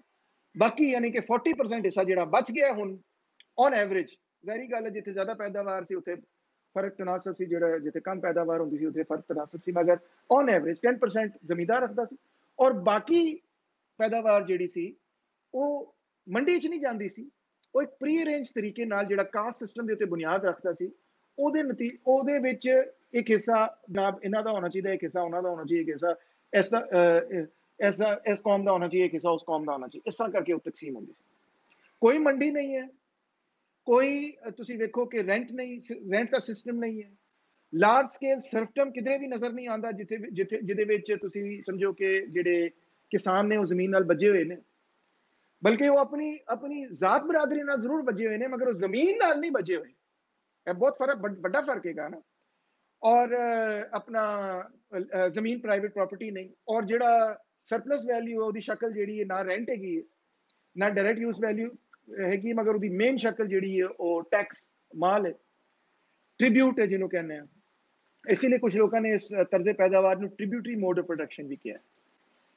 ਤੇ ਇਸ ਬੁਨਿਆਦ ਦੇ ਉੱਤੇ ਮੈਂ ਸਮਝਦਾ, ਅੱਛਾ ਪਹਿਲੀ ਦਫਾ ਜਦੋਂ ਜ਼ਮੀਨ ਨਿੱਜੀ ਮਲਕੀਅਤ ਬਣਦੀ, ਅਗਰ ਜ਼ਮੀਨ ਨਿੱਜੀ ਮਲਕੀਅਤ ਪਹਿਲਾਂ ਹੀ ਹੁੰਦੀ ਤੇ ਜਦੋਂ ਬ੍ਰਿਟਿਸ਼ ਆਏ ਸਨ ਉਹਨਾਂ ਨੂੰ ਕੋਈ ਲੋੜ ਨਹੀਂ ਸੀ ਕਿ ਬਈ ਉਹ ਨਿੱਜੀ ਮਲਕੀਅਤ ਮੁਤਾਰਫ ਕਰਾਉਂਦੇ। ਅਗਰ ਪਹਿਲੇ ਹੀ ਸਾਰੀ ਜ਼ਮੀਨ ਜਿਹੜੀ ਸੀ ਉਹ ਵੰਡੀ ਹੋਈ ਸਨ, ਅਗਰ ਵੰਡੀ ਹੋਈ ਜ਼ਮੀਨ ਸੀ ਔਰ ਉਹਦੇ 'ਚ ਟਾਈਟਲ ਡੀਡਸ ਮੌਜੂਦ ਸਨ, ਉਹਦੇ 'ਚ ਕਿਸੇ ਨਾ ਕਿਸੇ ਕੋਲ ਕੋਈ ਕਾਗਜ਼ ਦਾ ਟੁਕੜਾ ਸੀ ਜਿਹਦੇ ਵਿੱਚ ਲਿਖਿਆ ਸੀ ਕਿ ਜੀ ਮੇਰੀ ਇੰਨੇ ਕਿੱਲੇ ਜ਼ਮੀਨ ਹੈਗੀ ਹੈ, ਤੇ ਬ੍ਰਿਟਿਸ਼ ਨੂੰ ਕੀ ਲੋੜ ਸੀ ਕਿ ਉੱਥੇ ਆ ਕੇ ਫਿਰ ਦੁਬਾਰਾ ਤੋਂ ਸਾਰੀ ਰਿਕਾਰਡ ਕੀਪਿੰਗ ਕਰਦੇ। ਉਹਨਾਂ ਨੂੰ ਲੋੜ ਇਸੇ ਲਈ ਸੀ ਕਿਉਂਕਿ ਕੋਈ ਰਿਕਾਰਡ ਨਹੀਂ ਮੌਜੂਦ ਸੀ ਕਿ ਕਿਹੜੀ ਜ਼ਮੀਨ ਕਿਹਨਾਂ ਦੀ ਹੈਗੀ, ਸਿਵਾਏ ਜਿਹੜੇ ਮਤਲਬ ਕੋਈ ਰਿਟਨ ਰਿਕਾਰਡ ਮੌਜੂਦ ਨਹੀਂ ਸੀ, ਸਿਵਾਏ ਜਿਹੜਾ ਪਿੰਡ ਦੇ ਵਿੱਚ ਜ਼ਮੀਂਦਾਰ ਸੀ ਜਾਂ ਜਿਹੜਾ ਪਟਵਾਰੀ ਜਿਹਨੂੰ ਆਖਦੇ ਆ, ਉਹਦੇ ਕੋਲ ਸਾਰਾ ਰਿਕਾਰਡ ਜ਼ਹਿਨ 'ਚ ਹੁੰਦਾ ਸੀ, ਮਗਰ ਕੋਈ ਰਿਟਨ ਰਿਕਾਰਡ ਨਹੀਂ। ਮਗਰ ਉਹਦੇ ਜ਼ਹਿਨ 'ਚ ਰਿਕਾਰਡ ਵੀ ਜਿਹੜਾ ਸੀ, ਜਾਂ ਉਹ ਜਿਹੜੀ ਅਗਰੀਮੈਂਟ ਸੀ ਉਹਨਾਂ ਦੇ ਆਪਸ ਦੇ ਵਿੱਚ, ਉਹ ਇੱਕ ਕਿਨਸ਼ਿਪ ਗਰੁੱਪ ਦੇ ਅੰਦਰ ਦੀ ਅਗਰੀਮੈਂਟ ਸੀ ਕਿ ਅਸੀਂ ਕਿਵੇਂ ਇੱਕ ਐਕਸਟੈਂਡਡ ਫੈਮਿਲੀ ਸੀ ਨਾ ਉਹ, ਮਤਲਬ ਹਰ ਬਰਾਦਰੀ ਜਿਹੜੀ ਹੈ ਉਹ ਬੇਸਿਕਲੀ ਇੱਕ ਐਕਸਟੈਂਡਡ ਫੈਮਿਲੀ, ਕਜ਼ਨਸ ਨੇ ਸਾਰੇ ਇੱਕ ਦੂਜੇ ਦੇ। ਤੇ ਉਹ ਇੱਕ ਅਗਰੀਮੈਂਟ ਸੀ ਕਿ ਕਿਵੇਂ ਅਸੀਂ ਇਸ ਇਲਾਕੇ ਨੂੰ ਕਲੈਕਟਿਵਲੀ ਉਹਦੇ ਤੇ ਲੇਬਰ ਕਰਾਂਗੇ, ਔਰ ਕਲੈਕਟਿਵਲੀ ਉਸ ਲੇਬਰ ਤੋਂ ਜਿਹੜਾ ਵੀ ਮਾਲ ਪੈਦਾ ਹੁੰਦਾ ਉਹਨੂੰ ਕਿਸ ਤਰ੍ਹਾਂ ਸੇ ਅਸੀਂ ਇਸਤੇਮਾਲ ਕਰਾਂਗੇ। ਬੜਾ ਹੀ ਵੱਖਰਾ ਸਿਸਟਮ ਹੈਗਾ ਹੈ, ਮੈਂ ਸਮਝਣਾ, ਜਿਹੜਾ ਯੂਰਪ ਦਾ ਸਿਸਟਮ ਹੈ ਉਹਦੇ ਤੋਂ। ਅੱਛਾ ਜੀ, ਤੇ ਵਾਈ ਇਜ਼ ਦਿਸ, ਅੱਛਾ, ਤੇ ਦੋ ਸਵਾਲ ਹੁਣ ਉੱਠਦੇ ਨੇ ਕਿ ਅਗਰ ਤੇ ਮਾਰਕਸ ਦਾ ਆਪਣਾ ਓਪੀਨੀਅਨ ਹੈ ਸੀ ਕਿ ਇੰਡੀਆ ਦੇ ਵਿੱਚ ਬੜਾ ਵੱਖਰਾ ਸਿਸਟਮ ਹੈ, ਮੈਂ ਵੀ ਤੁਹਾਨੂੰ ਤੁਹਾਡੇ ਸਾਹਮਣੇ ਸਾਰੇ ਦਲਾਇਲ ਰੱਖੇ ਨੇ, ਔਰ ਐਂਗਲਸ ਦਾ ਵੀ ਇਹ ਖਿਆਲ ਸੀ, ਕਾਰਲ ਕਾਉਟਸਕੀ ਦਾ ਵੀ ਖਿਆਲ ਸੀ, ਬਰਨਸਟਾਈਨ ਦਾ ਵੀ ਖਿਆਲ ਸੀ, ਰੋਜ਼ਾ ਲਗਜ਼ਮਬਰਗ ਦਾ ਵੀ ਇਹ ਖਿਆਲ ਸੀ, ਲੈਨਿਨ ਦਾ ਵੀ ਇਹ ਖਿਆਲ ਸੀ, ਟ੍ਰੋਟਸਕੀ ਦਾ ਵੀ ਇਹ ਖਿਆਲ ਸੀ। ਯਾਨੀ ਜਿੰਨੇ ਮਾਰਕਸਿਸਟ ਉਸ ਪੀਰੀਅਡ ਦੇ ਹੈਗੇ ਨੇ ਉਹਨਾਂ ਸਾਰਿਆਂ ਦਾ ਹੀ ਖਿਆਲ ਸੀ ਕਿ ਏਸ਼ੀਆ ਦੇ ਵਿੱਚ ਜਿਹੜਾ ਤਰਜ਼ੇ ਪੈਦਾਵਾਰ ਹੈ, ਮੋਡ ਆਫ ਪ੍ਰੋਡਕਸ਼ਨ ਹੈ, ਉਹ ਯੂਰਪ ਦੇ तमाम ਮੋਡਸ ਆਫ ਪ੍ਰੋਡਕਸ਼ਨ ਤੋਂ ਟੋਟਲੀ ਵੱਖਰਾ ਹੈਗਾ। ਮਾਰਕਸ ਨੇ ਵੀ ਇਹੀ ਲਿਖਿਆ, ਸਾਰਿਆਂ ਨੇ ਲਿਖਿਆ। ਤੇ ਵੇ ਕਦੋਂ ਦੀ ਗੱਲ ਹੈ ਕਿ ਪੂਰੀ ਕਮਿਊਨਿਸਟ ਤਹਿਰੀਕ, ਮਾਰਕਸਿਸਟ ਮੂਵਮੈਂਟ ਨੇ ਫਿਰ ਇਹ ਕਹਿਣਾ ਸ਼ੁਰੂ ਕਰ ਦਿੱਤਾ ਕਿ ਜੀ ਉਹ ਵੀ ਫਿਊਡਲਿਜ਼ਮ ਹੈਗਾ। ਇਹ ਗੱਲ ਹੈਗੀ 1928 ਤੋਂ ਲੈ ਕੇ 1933 ਤੱਕ ਦੀ ਗੱਲ, ਕਿ ਜਦੋਂ ਨੈਸ਼ਨਲਿਸਟ ਮੂਵਮੈਂਟਸ ਥਰਡ ਵਰਲਡ ਦੇ ਵਿੱਚ ਤੇਜ਼ੀ ਨਾਲ ਅੱਗੇ ਆ ਰਹੀਆਂ ਸਨ, ਔਰ ਉਹਨਾਂ ਦੇ ਕੋਲ ਅਵਾਮੀ ਹਮਾਇਤ ਜਿਹੜੀ ਉਹ ਡਿਵੈਲਪ ਹੋ ਰਹੀ ਸੀ, ਤੇ ਸੋਵੀਅਤ ਯੂਨੀਅਨ ਦੇ ਵਿੱਚ ਉਹਨਾਂ ਨੇ ਕਈ ਕਾਨਫਰੰਸਿਸ ਵਗੈਰਾ ਕੀਤੀਆਂ ਕਿ ਬਈ ਜਿਹੜੀ ਇੱਕ ਆਜ਼ਾਦੀ ਦੀ ਤਹਿਰੀਕ ਹੈ, ਇਹਨਾਂ ਦੇ ਉੱਤੇ ਜਾਂ ਇਹਨਾਂ ਦੇ ਵਿੱਚ ਕਿਵੇਂ ਸਾਡੀ ਸੋਚ ਕਿਵੇਂ ਪਹੁੰਚ ਸਕਦੀ ਹੈ। ਤੇ ਉਹਨਾਂ ਨੇ ਕਈ ਤਜਜ਼ੀਏ ਵਗੈਰਾ ਕਰਨੇ ਸ਼ੁਰੂ ਕੀਤੇ। ਲੈਨਿਨਗ੍ਰਾਡ ਡਿਸਕਸ਼ਨਸ ਦਾ ਇੱਕ ਸਿਲਸਿਲਾ ਸ਼ੁਰੂ ਹੋਇਆ, ਜਿਨ੍ਹਾਂ ਦੇ ਵਿੱਚ ਉਸ ਜ਼ਮਾਨੇ ਦੇ ਕੁਝ ਮਾਰਕਸਿਸਟ ਸਨ, ਗੋਡਸ, ਇਲਿਓਕ ਵਗੈਰਾ ਇਹਨਾਂ ਦਾ ਨਾਂ ਸਨ, ਇਹਨਾਂ ਦੇ ਨਾਂ ਨੇ, ਹੋਰ ਵੀ ਨੇ ਬਹੁਤ ਸਾਰੇ। ਉਹਨਾਂ ਨੇ ਕਿਹਾ ਕਿ ਅਗਰ ਅਸੀਂ ਇਹ ਗੱਲ ਕੀਤੀ ਕਿ ਜੀ ਇੰਡੀਆ ਦਾ ਤਰਜ਼ੇ ਪੈਦਾਵਾਰ ਫਿਊਡਲਿਜ਼ਮ ਨਹੀਂ ਹੈਗਾ, ਔਰ ਅਗਰ ਅਸੀਂ ਇਹ ਗੱਲ ਕੀਤੀ ਕਿ ਇੰਡੀਆ ਦਾ ਤਰਜ਼ੇ ਪੈਦਾਵਾਰ ਏਸ਼ੀਆਈ mode of production, Asiatic mode of production ਜਾਂ ਟ੍ਰਿਬਿਊਟਰੀ ਮੋਡ ਆਫ ਪ੍ਰੋਡਕਸ਼ਨ ਜਾਂ ਕੋਈ ਹੋਰ ਮੋਡ ਆਫ ਪ੍ਰੋਡਕਸ਼ਨ ਹੈ, ਤੇ ਭਾਵੇਂ ਅਸੀਂ ਚਾਹੁੰਦੇ ਹਾਂ ਜਾਂ ਨਹੀਂ ਚਾਹੁੰਦੇ ਹੋਏ ਵੀ ਜਿਹੜੀ ਨੈਸ਼ਨਲਿਸਟ ਤਹਿਰੀਕ, ਐਂਟੀ ਕਲੋਨੀਅਲ ਤਹਿਰੀਕ ਉਭਰ ਰਹੀ ਹੈ, ਉਹ ਇਹ ਸਮਝੇਗੀ ਜਾਂ ਉਹਨਾਂ ਦੇ ਜ਼ਿਹਨ 'ਚ ਤਾਸਰ ਪੈਦਾ ਹੋਏਗਾ ਕਿ ਅਸੀਂ ਉਹੀ ਯੂਰਪੀਅਨ ਸਿਵਲਾਈਜ਼ਿੰਗ ਮਿਸ਼ਨ ਦੀ ਆਰਗੂਮੈਂਟ ਨੂੰ ਸਪੋਰਟ ਕਰ ਰਹੇ ਕਿ ਜੀ ਇਹਨਾਂ ਦਾ ਜਿਹੜਾ ਮੋਡ ਆਫ ਪ੍ਰੋਡਕਸ਼ਨ ਸੀ ਪਹਿਲੇ ਉਹ ਠੀਕ ਨਹੀਂ ਸੀ, ਉਹ ਬੜਾ ਸਟੈਗਨੈਂਟ ਸੀ। ਜਿਵੇਂ ਹੈਗਲ ਦੀ ਮੈਂ ਗੱਲ ਕੀਤੀ, ਜਾਂ ਯੂਰਪ ਦੇ ਵਿੱਚ ਇੱਕ ਆਮ ਗੱਲ ਹੁੰਦੀ ਸੀ ਕਿ ਬਈ ਏਸ਼ੀਆ ਜਿਹੜਾ ਉਹ ਬੜਾ ਸਟੈਗਨੈਂਟ, ਉਹਦੀ ਬੜੀ ਸਟੈਗਨੈਂਟ ਸੁਸਾਇਟੀ ਹੈ। ਅਸੀਂ ਇਸ ਗੱਲ ਨੂੰ ਸਪੋਰਟ ਨਹੀਂ ਕਰਨਾ ਚਾਹੁੰਦੇ। ਅਸੀਂ ਇਹ ਗੱਲ ਕਰਨਾ ਚਾਹੁੰਦੇ ਹਾਂ ਕਿ ਇੰਡੀਆ ਦੀ ਟ੍ਰੈਜੈਕਟਰੀ ਵੀ ਹੂਬਹੂ ਉਹੀ ਹੈਗੀ ਜਿਹੜੀ ਯੂਰਪ ਦੀ ਟ੍ਰੈਜੈਕਟਰੀ ਹੈਗੀ, ਔਰ ਜੇ ਬ੍ਰਿਟਿਸ਼ ਇੱਥੇ ਨਾ ਆਉਂਦੇ ਤੇ ਇੰਡੀਆ ਨੇ ਵੀ ਸਰਮਾਇਆਦਾਰੀ ਨਿਜ਼ਾਮ ਬਣਾ ਲੈਣਾ ਸੀ, ਇੰਡੀਆ 'ਚ ਸਰਮਾਇਆਦਾਰੀ ਨਿਜ਼ਾਮ ਡਿਵੈਲਪ ਹੋ ਜਾਣਾ ਸੀ। ਔਰ ਕਿਉਂਕਿ ਇੰਡੀਆ ਦੇ ਵਿੱਚ ਜਿਹੜਾ ਸਰਮਾਇਆਦਾਰੀ ਨਿਜ਼ਾਮ ਤੋਂ ਜਾਂ ਨੌਆਬਾਦੀਆਤੀ ਨਿਜ਼ਾਮ ਤੋਂ ਪਹਿਲੇ ਜਿਹੜਾ ਨਿਜ਼ਾਮ ਸੀ ਉਹ ਬੁਨਿਆਦੀ ਤੌਰ ਤੇ ਫਿਊਡਲਿਜ਼ਮ ਸੀ। ਫਿਊਡਲਿਜ਼ਮ ਦੀ ਕੰਟਰਡਿਕਸ਼ਨਸ ਤੋਂ ਯੂਰਪ ਵਿੱਚ ਜਿਵੇਂ ਸਰਮਾਇਆਦਾਰੀ ਨਿਜ਼ਾਮ ਪੈਦਾ ਹੋਇਆ ਸੀ, ਇਸੇ ਤਰ੍ਹਾਂ ਇੰਡੀਆ ਦੇ ਵਿੱਚ ਵੀ ਫਿਊਡਲਿਜ਼ਮ ਹੀ ਸੀ, ਔਰ ਉਹਦੀ ਕੰਟਰਡਿਕਸ਼ਨਸ ਦੇ ਨਤੀਜੇ ਵਿੱਚ, ਉਹਦੇ ਤਜ਼ਾਦਾਤ ਦੇ ਨਤੀਜੇ ਦੇ ਵਿੱਚ ਇੰਡੀਆ ਦੇ ਵਿੱਚ ਵੀ ਸਰਮਾਇਆਦਾਰੀ ਮੋਡ ਆਫ ਪ੍ਰੋਡਕਸ਼ਨ ਜਿਹੜਾ ਉਹ ਆ ਜਾਣਾ ਸੀ। ਔਰ ਬ੍ਰਿਟਿਸ਼ ਨੇ ਅਗਰ ਕੋਈ ਕੰਮ ਕੀਤਾ ਤਾਂ ਸਿਰਫ ਇੰਨਾ ਕੰਮ ਕੀਤਾ ਕਿ ਉਹਨਾਂ ਨੇ ਉਹ ਜਿਹੜੀ ਇੱਕ ਇੰਡੀਪੈਂਡੈਂਟ ਕੈਪੀਟਲਿਜ਼ਮ ਹੈ ਉਹਨੂੰ ਠੱਪ ਦਿੱਤਾ ਹੈ, ਉਹਦੀ ਹਿਸਟੋਰੀਕਲ ਡਿਵੈਲਪਮੈਂਟ ਨੂੰ ਪੁੱਲ ਬੈਕ ਕੀਤਾ ਹੈ, ਉਹਨੂੰ ਤੇਜ਼ ਨਹੀਂ ਕੀਤਾ, ਉਹਨੂੰ ਬਿਲਕੁਲ ਦਬਾ ਛੱਡਿਆ। ਬੜੀ ਵੱਖਰੀ, ਬੜੀ ਡਿਫਰੈਂਟ ਆਰਗੂਮੈਂਟ ਹੈ ਨਾ, ਮਗਰ ਇੱਕ ਪੋਲੀਟਿਕਲੀ ਕਨਸੀਕੁਐਂਸ਼ੀਅਲਿਸਟ ਆਰਗੂਮੈਂਟ ਹੈ। ਮੇਰੀ ਮੁਰਾਦ ਹੈ ਵੇ ਕਿ ਤੁਸੀਂ ਇਹ ਨਹੀਂ ਵੇਖ ਰਹੇ ਕਿ ਵਾਕਈ ਉੱਥੇ ਦੀ ਜਿਹੜੀ ਇਕਨੋਮੀ ਉਹ ਕਿਵੇਂ ਚੱਲਦੀ, ਤੁਸੀਂ ਇਹ ਵੇਖ ਰਹੇ ਹੋ ਕਿ ਅਗਰ ਮੈਂ ਇੱਕ ਆਰਗੂਮੈਂਟ ਕਰਾਂਗਾ ਤੇ ਲੋਕਾਂ ਨੂੰ ਸੋਹਣੀ ਲੱਗੇਗੀ ਜਾਂ ਨਹੀਂ ਲੱਗੇਗੀ। ਤੁਸੀਂ ਇਹ ਨਾ ਵੇਖੋ ਕਿ ਤੁਹਾਡੀ ਗੱਲ ਜਿਹੜੀ ਲੋਕਾਂ ਨੂੰ ਚੰਗੀ ਲੱਗੇਗੀ ਜਾਂ ਨਹੀਂ ਲੱਗੇਗੀ। ਜਿਹੜਾ ਸਾਇੰਟਿਸਟ ਹੁੰਦਾ ਹੈ ਉਹ ਤਾਂ ਇਹ ਵੇਖਦਾ ਹੈ ਕਿ ਹਕਾਇਕ ਦੇ ਨਾਲ ਕਿਹੜੀ ਗੱਲ ਜਿਹੜੀ ਉਹ ਜੁੜਦੀ ਹੈ। ਤੇ ਬਹਰਹਾਲ, ਔਰ ਮੈਂ ਸਮਝਣਾ ਕਿ ਅਗਰ ਉਹ ਇਹ ਪੋਜੀਸ਼ਨ ਲੈ ਵੀ ਲੈਂਦੇ ਕਿ ਬਈ ਉਹਨਾਂ ਦਾ ਮੋਡ ਆਫ ਪ੍ਰੋਡਕਸ਼ਨ ਵਾਕਈ ਵੱਖਰਾ ਹੈਗਾ ਹੈ ਔਰ ਸਾਨੂੰ ਉਦੋਂ ਸਮਝਣ ਦੀ ਲੋੜ ਹੈਗੀ ਹੈ, ਤੇ ਮੇਰਾ ਨਹੀਂ ਖਿਆਲ ਕਿ ਅਸੀਂ ਇਹਨੇ ਅਨਾੜੀ ਸਾਂ ਕਿ ਬਈ ਅਸੀਂ ਇਹਦੇ ਤੋਂ ਕੋਈ ਫੈਂਡ ਹੋ ਜਾਂਦੇ ਜਾਂ ਕੋਈ ਸੋਚਦੇ ਕਿ ਓਏ ਹੋਏ ਤੇ ਬੜੀ ਗਲਤ ਗੱਲ ਕਰ ਛੱਡੀ। ਸ਼ਾਇਦ ਕੁਝ ਲੋਕ ਸਾਨੂੰ ਭੜਕਾਉਣ ਦੀ ਕੋਸ਼ਿਸ਼ ਵੀ ਕਰਦੇ, ਜਿਵੇਂ ਕਰਦੇ ਨੇ ਲੋਕੀ ਕਿ ਉਹ ਮਾਰਕਸ ਤੇ ਇਹ ਕਿਹਾ ਤੁਹਾਡੇ ਬਾਰੇ 'ਚ, ਮਗਰ ਜਾਂ ਹੈਗਲ ਨੇ ਉਹ ਕਿਹਾ ਤੁਹਾਡੇ ਬਾਰੇ 'ਚ, ਮਗਰ ਮੇਰਾ ਖਿਆਲ ਹੈ ਕਿ ਅਸੀਂ ਇੰਨੇ ਇੰਟੈਲੀਜੈਂਟ ਹੈਗੇ ਹਾਂ ਕਿ ਅਸੀਂ ਵੀ could figure it out on our own. ਤੇ ਮੇਰੀ ਇਲਤਜਾ ਹੁਣ ਇਹ ਹੈਗੀ, ਅੱਛਾ, ਬਹਰਹਾਲ ਉਹ 1930s ਦੇ ਵਿੱਚ ਲੈਨਿਨਗ੍ਰਾਡ ਦੇ ਵਿੱਚ ਜਿਹੜੀ ਕਾਨਫਰੰਸਾਂ ਹੋਈਆਂ ਉਹਦੇ ਤੋਂ ਬਾਅਦ ਉਹਨਾਂ ਨੇ ਫੈਸਲਾ ਕੀਤਾ ਕਿ ਉਹਨਾਂ ਨੇ ਫਿਊਡਲਿਜ਼ਮ ਦੀ ਡੈਫੀਨੇਸ਼ਨ ਹੀ ਚੇਂਜ ਕਰ ਦਿੱਤੀ। ਕਾਰਲ ਮਾਰਕਸ ਨੇ ਫਿਊਡਲਿਜ਼ਮ ਦੀ ਡੈਫੀਨੇਸ਼ਨ ਕੀਤੀ ਸੀ, ਬੜੀ ਸਾਦਾ ਜੀ ਡੈਫੀਨੇਸ਼ਨ ਸੀ। ਉਹਨੇ ਡੈਫੀਨੇਸ਼ਨ ਕੀਤੀ ਕਿ ਜਿੱਥੇ ਸਰਫਡਮ ਹੋਏਗਾ ਉਹਨੂੰ ਅਸੀਂ ਫਿਊਡਲਿਜ਼ਮ ਕਹਾਂਗੇ। ਦਿਲਚਸਪ ਗੱਲ ਇਹ ਹੈਗੀ ਕਿ ਤੁਸੀਂ ਸਾਰੀ ਇੰਡੀਅਨ ਹਿਸਟੋਰੀਜ਼ ਨੂੰ ਚੁੱਕ ਕੇ ਪੜ੍ਹ ਲਓ, ਇਰਫਾਨ ਹਬੀਬ ਨੂੰ ਪੜ੍ਹ ਲਓ, ਤੁਸੀਂ ਸ਼ਰਮਾ ਨੂੰ ਪੜ੍ਹ ਲਓ, ਜਿੰਨੂੰ ਮਰਜ਼ੀ ਤੁਸੀਂ ਪੜ੍ਹ ਲਓ, ਰੋਮਿਲਾ ਥਾਪਰ ਨੂੰ ਪੜ੍ਹ ਲਓ, ਸਾਰੇ ਨੂੰ ਪੜ੍ਹ ਲਓ, ਇੱਕ ਵੀ ਬੰਦਾ ਇਹ ਨਹੀਂ ਕਹੇਗਾ ਤੁਹਾਨੂੰ ਕਿ ਇੰਡੀਆ ਦੇ ਵਿੱਚ ਸਰਫਡਮ ਦਾ ਇਦਾਰਾ ਕਦੇ ਵੀ ਕਾਇਮ ਹੋਇਆ ਸੀ। ਕੋਈ ਵੀ ਨਹੀਂ ਕਹੇਗਾ, ਕੋਈ ਕਹਿੰਦਾ ਹੀ ਨਹੀਂ। ਸਰਫਡਮ ਦਾ ਇਦਾਰਾ ਕਦੇ ਵੀ ਇੰਡੀਆ 'ਚ ਨਹੀਂ ਆਇਆ। ਤੇ ਫਿਰ ਇੰਡੀਆ ਨੇ ਫਿਊਡਲਿਜ਼ਮ ਤੋਂ ਵੀ ਤੁਸੀਂ ਕਿਵੇਂ ਆਖ ਸਕਦੇ ਹੋ? ਤੁਸੀਂ ਇੰਡੀਆ ਨੇ ਫਿਊਡਲਿਜ਼ਮ ਸਿਰਫ ਉਸ ਵੇਲੇ ਆਖ ਸਕਦੇ ਹੋ ਜਦੋਂ ਤੁਸੀਂ ਫਿਊਡਲਿਜ਼ਮ ਦੀ ਡੈਫੀਨੇਸ਼ਨ ਹੀ ਚੇਂਜ ਕਰ ਦਿਓ ਔਰ ਉਹਦੇ ਵਿੱਚੋਂ serfdom as a central organizing principle ਨੂੰ ਕੱਢ ਦਿਓ, ਜਿਹੜਾ ਕਿ ਮਾਰਕਸ ਦਾ ਓਰੀਜਨਲ ਅਸੂਲ ਸੀ। ਦੇਖੋ ਨਾ, ਮਾਰਕਸ ਦਾ ਅਸੂਲ ਐਸੀ ਕਿ ਜਿੱਥੇ ਸਲੇਵ ਸੁਸਾਇਟੀ ਹੋਈ, ਗੁਲਾਮੀ ਹੋਏਗੀ, ਉਹਨੂੰ ਅਸੀਂ ਗੁਲਾਮਦਾਰੀ ਨਿਜ਼ਾਮ ਕਵਾਂਗੇ, ਏਂਸ਼ੀਅੰਟ ਸੁਸਾਇਟੀ ਉਹਨੇ ਨਾਮ ਦਿੱਤਾ ਉਹਦਾ। ਜਿੱਥੇ ਸਰਫਡਮ ਹੋਏਗੀ ਉਹਨੂੰ ਫਿਊਡਲਿਜ਼ਮ ਕਵਾਂਗੇ। ਜਿੱਥੇ ਦਿਹਾੜੀਦਾਰ ਉਜਰਤ ਵਾਲਾ ਮਜ਼ਦੂਰ ਹੋਏਗਾ ਉਹਨੂੰ ਕੈਪੀਟਲਿਜ਼ਮ ਕਵਾਂਗੇ। ਜਿੱਥੇ ਕਾਸਟ ਸਿਸਟਮ ਹੋਏਗਾ ਉਹਨੂੰ ਕੀ ਕਹੋਗੇ? ਫਿਊਡਲਿਜ਼ਮ ਨਾ। ਹੁਣ ਹੋਇਆ ਕੀ ਹੈ ਕਿ ਜਦੋਂ ਤੋਂ ਅਸੀਂ ਇਹ ਥੀਸਿਸ ਐਕਸੈਪਟ ਕੀਤਾ ਹੈ ਕਿ ਜੀ ਅਸੀਂ ਤੇ ਉਹੀ ਉਸੇ ਤਰ੍ਹਾਂ ਹੈਗੇ ਜਿਵੇਂ ਫਰਾਂਸ ਸੀ, ਅਸੀਂ ਵੀ ਫਿਊਡਲ ਹੈਗੇ ਆ, ਤੇ ਉਹਦੇ ਨਤੀਜੇ ਦੇ ਵਿੱਚ ਸਾਡੀ ਜਿਹੜੀ ਪੂਰੀ ਸੋਚ ਹੈਗੀ ਕਿ ਤਬਦੀਲੀ ਕਿਵੇਂ ਆਣੀ ਹੈ, ਉਹ ਵੀ ਉਹੀ ਬਣ ਗਈ ਹੈ ਕਿ ਜਿਵੇਂ ਫਰਾਂਸ ਵਿੱਚ ਇਨਕਲਾਬ ਹੋਇਆ ਸੀ ਜੀ, ਉਸੇ ਤਰ੍ਹਾਂ ਇਸ ਵਿੱਚ ਵੀ ਇਨਕਲਾਬ ਹੋ ਜਾਏਗਾ, ਬੁਰਜ਼ਵਾਜ਼ੀ ਆਏਗੀ, ਉਹ ਫਿਊਡਲਿਜ਼ਮ ਮੁਕਾਏਗੀ, ਐਂਟੀ ਫਿਊਡਲ ਇਨਕਲਾਬ ਹੋਏਗਾ, ਫਿਰ ਇਸ ਤਰ੍ਹਾਂ ਲੈਂਡ ਰਿਫਾਰਮ ਹੋਏਗਾ, ਸਾਰਾ ਮਸਲਾ ਹੱਲ ਹੋ ਜਾਏਗਾ। ਪਰ ਜਿੱਥੇ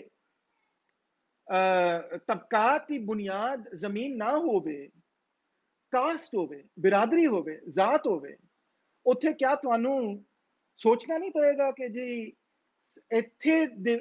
ਇਸ ਹਾਲਾਤ ਦੇ ਵਿੱਚ ਤਬਕਾਤੀ ਜਦੋਜਹਿਦ ਨੂੰ, ਤਰੱਕੀ ਪਸੰਦ ਨੁਕਤਾ ਨਜ਼ਰ ਨੂੰ, ਸਮਾਜ ਨੂੰ ਤਬਦੀਲ ਕਰਨ ਲਈ ਸਾਨੂੰ ਆਪਣੇ ਆਬਜੈਕਟਿਵ ਕੰਡੀਸ਼ਨਸ, ਮਾਰੂਜ਼ੀ ਹਾਲਾਤ ਨੂੰ ਬਿਹਤਰ ਤਰ੍ਹਾਂ ਸਮਝਣਾ ਪਏਗਾ, ਔਰ ਖਾਸ ਤੌਰ ਤੇ ਕਾਸਟ ਦਾ ਜਿਹੜਾ ਸੈਂਟਰਲ ਰੋਲ ਹੈ ਉਹਨੂੰ ਬਿਹਤਰ ਸਮਝਣਾ ਪਏਗਾ। ਮੈਂ ਬਿਲਕੁਲ ਸਮਝਣਾ ਕਿ ਇਹੀ ਸਾਡੇ ਤੋਂ ਇੱਕ ਜਿਹੜਾ ਉਹਦਾ ਨਤੀਜਾ ਹੋਇਆ ਇਸ ਪੂਰੀ ਡਿਬੇਟ ਦਾ, ਉਹ ਇਹੀ ਹੋਇਆ ਕਿ ਅਗਰਚੇ ਅਸੀਂ ਕਾਸਟ ਦੀ ਗੱਲ ਕਰਨੇ ਆ ਕਿਉਂਕਿ ਸਾਡੀ ਸੋਸ਼ਲ ਰਿਐਲਿਟੀ ਸ਼ਾਮਿਲ ਹੈ, ਮਗਰ ਜਦੋਂ ਅਸੀਂ ਇੱਕ ਬ੍ਰੌਡਰ ਹਿਸਟੋਰੀਕਲ ਕਨਸੈਪਸ਼ਨ ਦੀ ਗੱਲ ਕਰਨੇ ਆ ਕਿ ਸਾਡੀ ਤਾਰੀਖ ਕਿੱਧਰੋਂ ਆ ਰਹੀ ਹੈ, ਕਿੱਥੇ ਜਾ ਰਹੀ ਹੈ, ਸਾਡੀ ਇਕਨੋਮੀ ਕੀ ਸੀ, ਕਿਵੇਂ ਤਬਦੀਲ ਹੋ ਰਹੀ, ਕਿਵੇਂ ਅੱਗੇ ਤਬਦੀਲ ਕਰਨਾ, ਤੇ ਉਹਦੇ ਵਿੱਚ caste does not play a central role. ਉਹਦੇ ਵਿੱਚ ਇੱਕ ਕਲੀਦੀ ਕਿਰਦਾਰ ਜਿਹੜਾ ਕਿ ਕਾਸਟ ਦਾ ਬੰਦਾ, ਉਹ ਅਸੀਂ ਵੇਖ ਨਹੀਂ ਸਕੇ ਕਿਉਂਕਿ ਅਸੀਂ ਉਹਨੂੰ ਥਿਓਰਾਈਜ਼ ਹੀ ਨਹੀਂ ਠੀਕ ਕੀਤਾ। ਅਗਰਚੇ ਮਾਰਕਸ ਨੇ ਠੀਕ ਕੀਤਾ, ਮਗਰ ਅਸੀਂ ਉਹਨੂੰ ਖਰਾਬ ਕਰ ਦਿੱਤਾ। ਕਾਸਟ ਕੀ ਹੈ? ਇੱਕ ਹੈਰੀਡਿਟਰੀ ਡਿਵੀਜ਼ਨ ਆਫ ਲੇਬਰ। ਮੇਰਾ ਪਿਓ ਜੇ ਕੁਮਾਰ ਸੀ ਤੇ ਮੈਂ ਵੀ ਕੁਮਾਰ ਹੋਵਾਂਗਾ, ਮੇਰਾ ਪਿਓ ਜੇ ਲੋਹਾਰ ਸੀ ਤੇ ਮੈਂ ਵੀ ਲੋਹਾਰ ਹੋਵਾਂਗਾ, ਮੇਰਾ ਪਿਓ ਜੇ ਨਾਈ ਸੀ ਤੇ ਮੈਂ ਵੀ ਨਾਈ ਹੋਵਾਂਗਾ, ਵਗੈਰਾ ਵਗੈਰਾ। ਹੁਣ ਤੁਸੀਂ ਗੌਰ ਕਰੋ ਕਿ ਇਹ ਸਾਰੇ ਕੰਮਾਂ ਦੇ ਨਾਮ, ਅਗਰ ਇਹ ਕੰਮਾਂ ਔਰ ਐਸੀ, ਕਿਉਂਕਿ ਕੰਮਾਂ ਦੇ ਨਾਮ ਨੇ, ਐਸੀ ਲਈ ਜਿਹੜੇ ਲੋਕ ਕੰਮ ਕਰਦੇ ਨੇ ਉਹਨਾਂ ਨੂੰ ਅਸੀਂ ਆਖਦੇ ਹਾਂ ਕਿ, ਅਫਸੋਸ ਨਾਲ ਕਹਿਣਾ ਪੜਦਾ, ਅਸੀਂ ਆਖਦੇ ਹਾਂ ਕਿ ਇਹ ਕੰਮੀ ਨੇ। ਕੰਮੀ ਤੋਂ ਮਤਲਬ ਹੈ ਵਰਕਿੰਗ ਕਲਾਸ, ਕੰਮੀ ਤੋਂ ਮਤਲਬ ਹੈ ਮਿਹਨਤਕਸ਼, ਔਰ ਜਿਹੜਾ ਮਿਹਨਤ ਨਹੀਂ ਕਰਦਾ ਉਹਨੂੰ ਅਸੀਂ ਕਹਿੰਦੇ ਹਾਂ ਜ਼ਮੀਂਦਾਰ ਕੌਮ ਹੈਗੀ ਹੈ। ਇਹ ਕੰਮੀ ਕੌਮ ਦੇ ਲੋਕ ਨੇ, ਇਹ ਜ਼ਮੀਂਦਾਰ ਕੌਮ ਦੇ ਲੋਕ ਨੇ। ਔਰ ਇੰਤਹਾਈ ਦੁੱਖ ਦੀ ਗੱਲ ਹੈ, ਅਫਸੋਸ ਦੀ ਗੱਲ ਹੈ ਕਿ ਅਸੀਂ ਕੰਮ ਨੂੰ ਕਿਉਂਕਿ ਗੁਲਾਮੀ ਨਾਲ ਜੋੜਦੇ ਹਾਂ, ਔਰ ਇਸੇ ਲਈ ਅਸੀਂ ਉਹਨੂੰ ਕਿਸੇ ਨੀਚ ਚੀਜ਼ ਨਾਲ ਸਮਝਦੇ ਹਾਂ, ਕਿਉਂਕਿ ਸਾਡੇ ਜ਼ਹਿਨ ਦੇ ਵਿੱਚ ਅਜੇ ਤੱਕ ਜਾਗੀਰਦਾਰੀ ਸੋਚ ਕਾਇਮ ਹੈ, ਉਸ ਮਲਕੀਅਤੀ ਤਬਕੇ ਦੀ ਸੋਚ ਕਾਇਮ ਹੈ ਕਿ ਅਸੀਂ ਮਿਹਨਤ ਕਰਨ ਵਾਲੇ ਦੀ ਇੱਜ਼ਤ ਕਰਨ ਦੇ ਬਜਾਏ ਅਸੀਂ ਉਹਦੀ ਇੱਜ਼ਤ ਕਰਨੇ ਜਿਹੜਾ ਮਿਹਨਤ ਲੁੱਟਦਾ ਹੈ। ਇਸੇ ਲਈ ਅਸੀਂ ਕੰਮ ਕਰਨ ਨੂੰ ਇੱਕ ਲਾਨਤ ਸਮਝਦੇ ਹਾਂ, ਇੱਕ ਸਜ਼ਾ ਸਮਝਦੇ ਹਾਂ, ਔਰ ਐਸ਼ ਕਰਨ ਨੂੰ ਜਿਹੜਾ ਨਾ ਸਮਝਦੇ ਹਾਂ ਕਿ ਬੜੀ ਹੈ, ਠੀਕ ਹੈ। ਅੱਛਾ, ਤੇ ਜਿਹੜੀਆਂ ਵੀ ਉਹ ਕੌਮਾਂ ਨੇ, ਕਾਸਟ ਨੇ, ਜ਼ਾਤਾਂ ਨੇ, ਤੁਸੀਂ ਜਿਹੜਾ ਵੀ ਲਫ਼ਜ਼ ਇਸਤੇਮਾਲ ਕਰਨਾ ਚਾਹੋ, ਜਿਹੜੇ ਕਿ ਜਿਨ੍ਹਾਂ ਦੀ ਆਈਡੈਂਟੀਟੀ ਉਹਨਾਂ ਦੇ ਕੰਮ ਦੇ ਨਾਲ ਜੁੜੀ ਹੋਈ ਹੈ, ਤੇ ਇਹਨੂੰ ਕੀ ਤੁਸੀਂ ਕਹੋਗੇ ਅੰਗਰੇਜ਼ੀ ਵਿੱਚ? ਤੁਸੀਂ ਇਹਨੂੰ ਕਹੋਗੇ ਡਿਵੀਜ਼ਨ ਆਫ ਲੇਬਰ। ਇੱਕ ਐਸਾ ਡਿਵੀਜ਼ਨ ਆਫ ਲੇਬਰ, ਮਿਹਨਤ ਕੀ ਐਸੀ ਤਕਸੀਮ ਕਾਰ ਜਿਹਦੇ ਵਿੱਚ ਜਿਹੜਾ ਕੰਮ ਮੇਰਾ ਖਾਨਦਾਨ ਜਿਹੜਾ ਕੰਮ ਕਰਦਾ ਹੈ, ਉਹੀ ਕੰਮ ਮੈਂ ਲਾਜ਼ਮਨ ਕਰਾਂਗਾ। Hereditary division of labour. ਇਹ ਕੀ ਡਿਵੀਜ਼ਨ ਆਫ ਲੇਬਰ ਹੁੰਦਾ ਕੀ ਹੈ? ਡਿਵੀਜ਼ਨ ਆਫ ਲੇਬਰ ਬੇਸਿਕਲੀ ਇੱਕ ਮੁਆਸ਼ੀ ਨਿਜ਼ਾਮ ਹੈ। ਯਾਨੀ ਕਾਸਟ ਸਿਸਟਮ ਬੁਨਿਆਦੀ ਤੌਰ ਤੇ ਸਿਰਫ ਇਹ ਗੱਲ ਨਹੀਂ ਹੈਗੀ ਕਿ ਤੁਸੀਂ ਫਲਾਣੇ ਦੇ ਨਾਲ ਖਾਣਾ ਖਾ ਸਕਦੇ ਹੋ ਜਾਂ ਨਹੀਂ ਖਾ ਸਕਦੇ, ਜਾਂ ਪਾਣੀ ਪੀ ਸਕਦੇ ਹੋ ਜਾਂ ਨਹੀਂ ਪੀ ਸਕਦੇ, ਜਾਂ ਹੁੱਕਾ ਪੀ ਸਕਦੇ ਹੋ, ਚਾਰ ਪਾਈ ਤੇ ਬਹਿ ਸਕਦੇ ਹੋ ਜਾਂ ਨਹੀਂ ਬਹਿ ਸਕਦੇ। ਉਹ ਸਭ ਤੋਂ ਉਸ ਤੋਂ ਵੀ ਜ਼ਿਆਦਾ ਅਹਿਮ ਗੱਲ ਕਿ ਕਿਹਦੇ ਨਾਲ ਸ਼ਾਦੀ ਕਰ ਸਕਦੇ ਹੋ ਤੇ ਕਿਹਦੇ ਨਾਲ ਸ਼ਾਦੀ ਨਹੀਂ ਕਰ ਸਕਦੇ, ਜਿਹਦੇ ਉੱਤੇ ਸਾਡੀ ਸਾਰੀ ਖੂਬਸੂਰਤ ਪੰਜਾਬ ਦੀ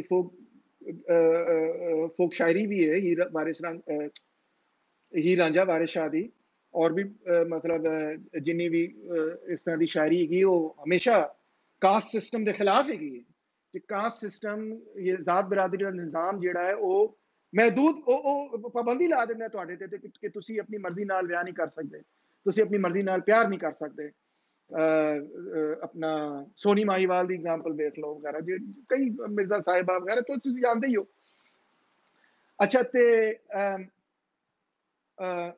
इसका ਇਹਦਾ मतलब है वे कि ਜਿਹੜੀ कल्चरल सकाफती ਜਿਹੜੇ ਪਹਿਲੂ ਨੇ ਜਿਹੜੇ ਜ਼ਾਤ ਬਰਾਦਰੀ ਦੇ ਨਿਜ਼ਾਮ ਦੇ ਨਾਲ ਜੁੜੇ ਹੋਏ ਨੇ ਉਹਨਾਂ ਦਾ ਇੱਕ ਬਹੁਤ ਅਹਿਮ ਕਿਰਦਾਰ ਹੈਗਾ ਹੈ ਉਸ ਮੁਆਸ਼ੀ ਢਾਂਚੇ ਨੂੰ ਕਾਇਮ ਰੱਖਣ ਦਾ ਕਿ ਜਿਹਦੀ ਬੁਨਿਆਦ ਦੇ ਉੱਤੇ ਪਿੰਡਾਂ ਦਾ ਸਾਰਾ ਕਾਰੋਬਾਰ ਚੱਲਦਾ ਹੈ। ਫॉर इंस्टेंस ਜੇ ਤੁਸੀਂ ਇਜਾਜ਼ਤ ਦੇ ਦਿਓ ਕਿ ਜੀ ਜਿਹਦੀ ਮਰਜ਼ੀ ਜਿਹਦੇ ਨਾਲ ਸ਼ਾਦੀ ਕਰੇ ਜਿਹਨੂੰ ਜੋ ਪਸੰਦ ਆ ਜਾਏ ਤੁਸੀਂ ਸ਼ਾਦੀ ਕਰ ਲਓ ਤੇ ਕਾਸਟ ਸਿਸਟਮ ਦਾ ਤੇ ਬੇੜਾ ਗਰਕ ਹੋ ਜਾਏਗਾ ਨਾ। क्यों मैं कहना कास्ट सिस्टम ऐसे ही बेड़ा गर्क हो जाएगा क्योंकि प्यार जेड़ा ना कोरोना वायरस से थोड़ा जा ही फर्क है सेंस बुरा ना बनाना मजाक कर रहे हैं थोड़ा जा वो इस सेंस के ना तो तुसी डिटरमिन कर सकते हो किनू कोरोना वायरस किदे तो हो जाएगा ना तुसी ये डिटरमिन कर सकते हो किनू किदे नाल प्यार हो जाएगा।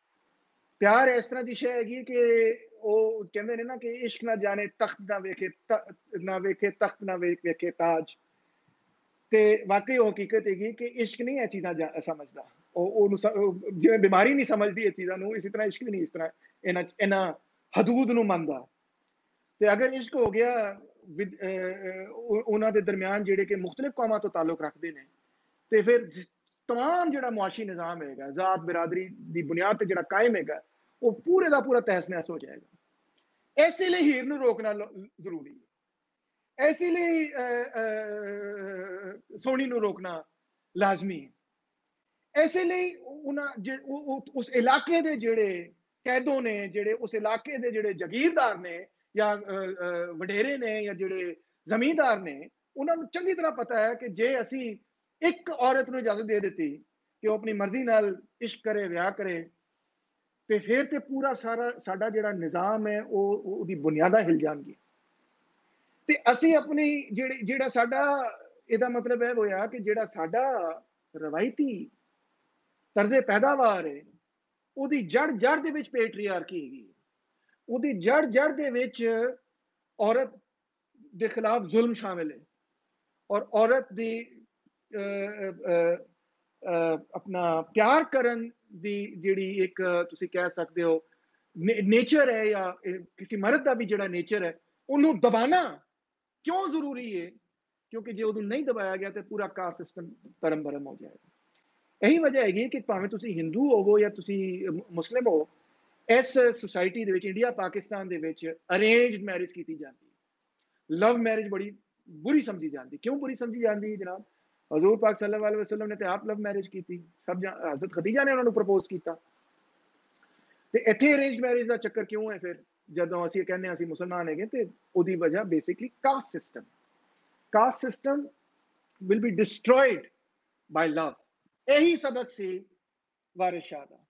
ਸੋਨੀ ਮਾਹੀਵਾਲ ਜਦੋਂ ਤੁਸੀਂ ਪੜੋਗੇ ਤਾਂ ਉਹਦਾ ਇਹੀ ਬੁਨਿਆਦੀ ਸਬਕ ਹੈ ਕਿ ਕਾਸਟ ਸਿਸਟਮ ਜੇ ਤੁਸੀਂ ਪਿਆਰ ਨੂੰ ਇਜਾਜ਼ਤ ਦੇ ਦਿੱਤੀ ਨਾ ਇਸ਼ਕ ਨੂੰ ਇਜਾਜ਼ਤ ਦੇ ਦਿੱਤੀ ਕਿ ਤੇ ਫਿਰ ਤੁਸੀਂ ਵੇਖਣਾ ਕਿ ਪੂਰਾ ਨਿਜ਼ਾਮ ਜਿਹੜਾ ਟੁੱਟ ਜਾਏਗਾ।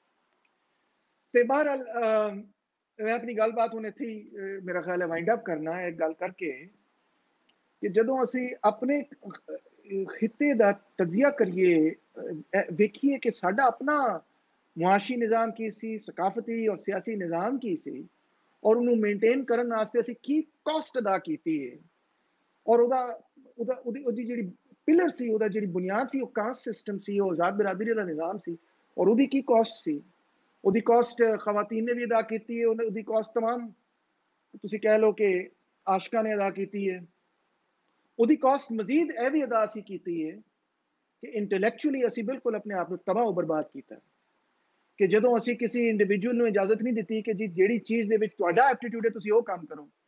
ਹੁਣ ਮੇਰੇ ਮਾਪਿਓ ਨੂੰ ਕੋਈ ਮੌਸੀਕੀ ਦਾ ਸ਼ੌਕ ਨਹੀਂ ਸੀ ਕਦੇ ਉਹਨਾਂ ਨੇ ਮੌਸੀਕੀ ਨਹੀਂ ਕੀਤੀ ਮਗਰ ਮੈਨੂੰ ਸ਼ੌਕ ਸੀ ਮੈਂ ਕੀਤੀ ठीक है ना। अगर वो कास्ट सिस्टम होंदा तो सिर्फ जेडे लोग मौसीकी करते हैं वही मौसीकी कर सकते हैं होर कोई दूजा बंदा नहीं कर सकता। होर भी कोई काम लै लो जिहड़ा भी तुसीं समझदे हो मौसीकी नूं ते इत्थे बड़ा तुसीं समझदे हो ना कि माड़ियां दा काम समझिया जांदा बहरहाल ते समरी यह हैगी कि जे असी बुनियादी समाजी तब्दीली चाहते हाँ, सियासी मुआशी तब्दीली, इकतसादी तब्दीली अपने सोसाइटी दे विच, ते then we have to understand our society on its own terms and conditions। सानू अपने समाज नू दी हकीकत नू समझना पेगा और यूरोप तो इंपोर्ट करके टर्मां जड़ियां ने इस्तेमाल करन दा दी सानू लोड़ नहीं की। सानू वाकई स्टडी करके वेखना पेगा कि इत्थे दा निज़ाम, इत्थे दे निज़ाम नू समझन वास्ते सानू किहड़ी टर्म्स दी लोड़ हैगी है, किहड़ी सोशल कैटेगरीज दी लोड़ हैगी है, किहड़ी शैवां ने जेहड़ियां कि एक्सप्लेन कर दियां ने कि साडा निज़ाम किवें काम करता है। फिर मेरा ख्याल है कि साडे पंजाब दे विच होवे या साडे बड़े सगीर च होए, सानू ज़्यादा तेज़ी नाल कामयाबी होएगी। और यह जेहड़ा तुसीं सदियां तो कह लो निज़ाम जेहड़ा चल रहा है, टुर रहा है, ज़ात बिरादरी का निज़ाम, जिन्हों के सारे ग्रेट जेहड़े शायर सन, बुल्ले शाह तो लैके जिन्ने भी सन, वो की बुल्ले शाह का शेर तुसीं जानते हो कि छड्ड दे पासा राइयां दा, अराइयां दा पासा छड्ड दिओ, तुसीं ते सैयद हैगे हो, वगैरह वगैरह। ते वो कास्ट सिस्टम की नफी हैगी ना।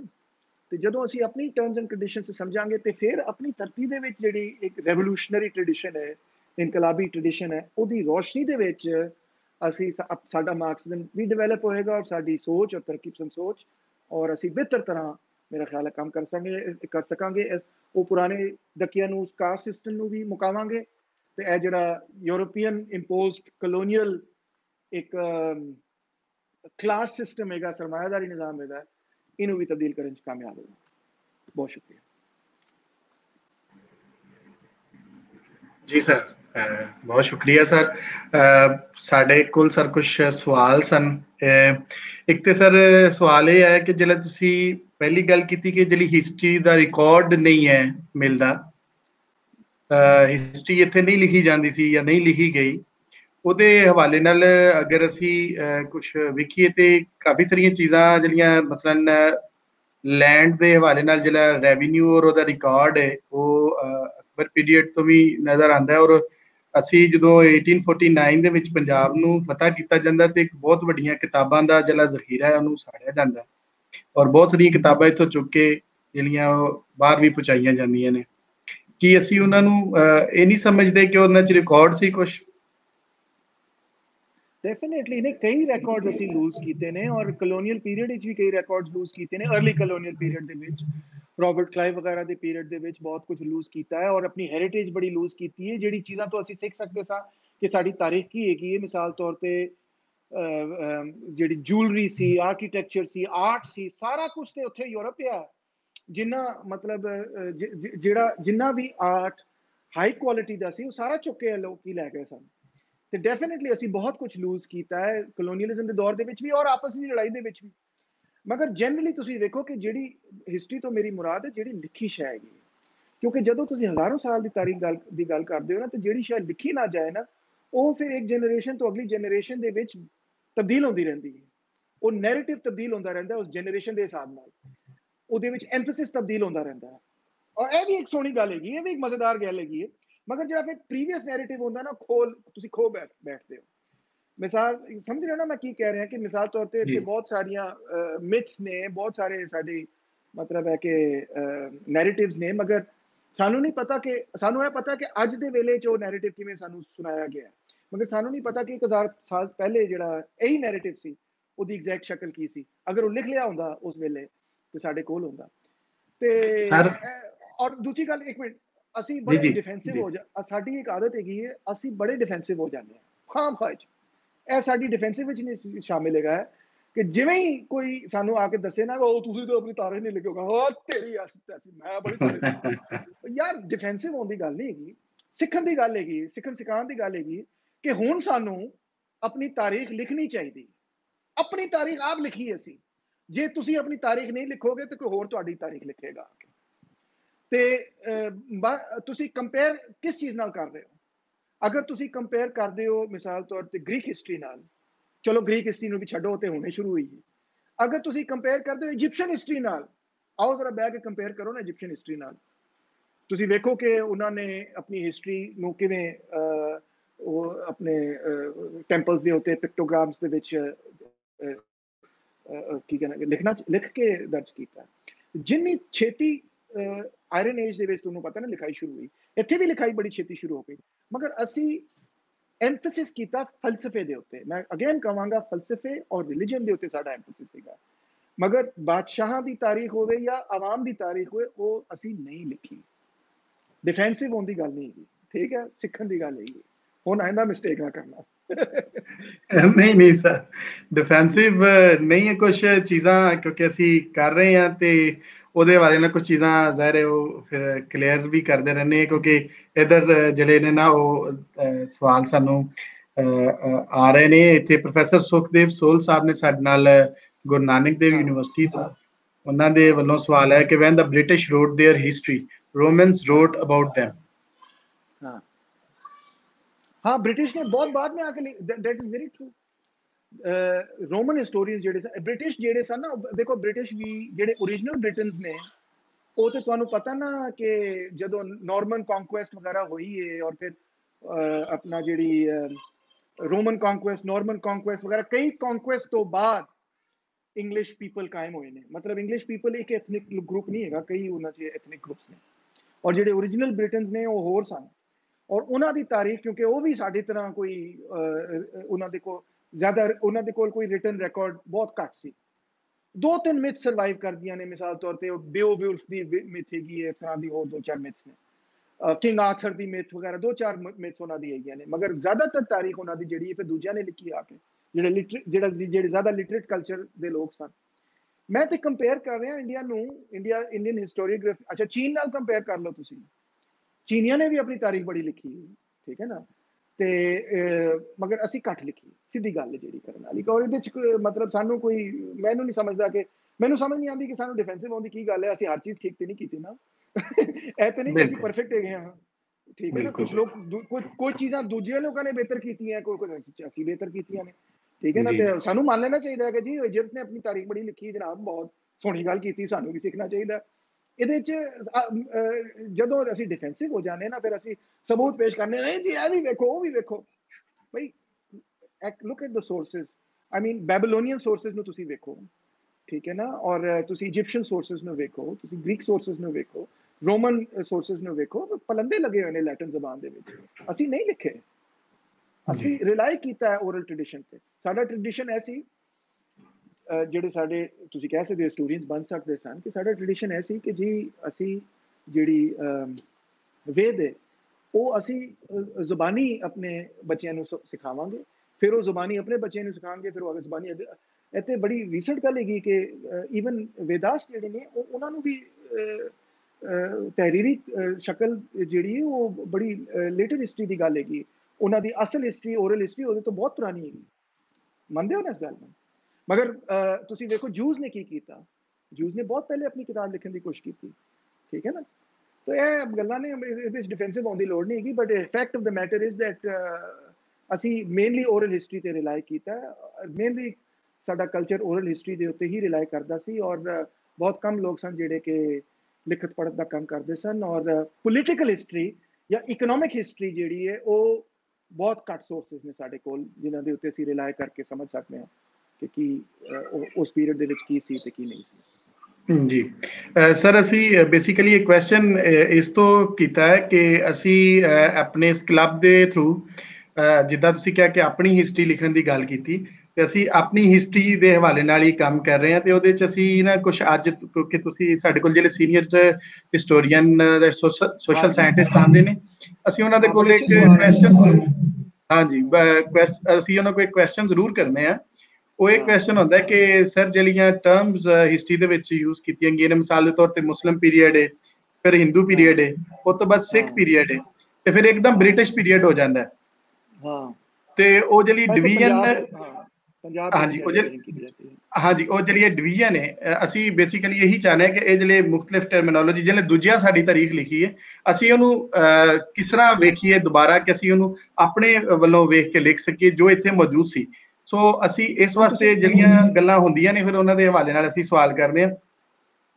ਤੁਸੀਂ ਵੇਖੋ ਇੰਡੀਅਨ ਹਿਸਟੋਰੀਅਨਸ ਨੇ ਜਿਹੜਾ ਕੁਝ ਲਿਖਣਾ ਸ਼ੁਰੂ ਕੀਤਾ ਹੈ, ਜਿਵੇਂ ਰੋਮੀਲਾ ਥਾਪਰ ਜਾਂ ਇਰਫਾਨ ਹਬੀਬ ਵਗੈਰਾ, ਉਹਨਾਂ ਨੇ ਛੱਡ ਦਿੱਤੀ ਟ੍ਰਾਈਪਾਰਟਾਈਟ ਡਿਵੀਜ਼ਨ। ਉਹਨਾਂ ਨੇ ਰੋਮੀਲਾ ਥਾਪਰ ਨੇ ਮੇਰੇ ਖਿਆਲ ਹੈ 8 ਡਿਵੀਜ਼ਨਸ ਸਾਨੂੰ ਦੱਸੀਆਂ ਨੇ ਕਿ ਇਹ ਦੇਖੋ ਜੀ ਇਹ 8 ਡਿਵੀਜ਼ਨਸ ਨੇ, ਮੈਂ ਤੇ ਸਮਝਦੀ 8 ਨੇ।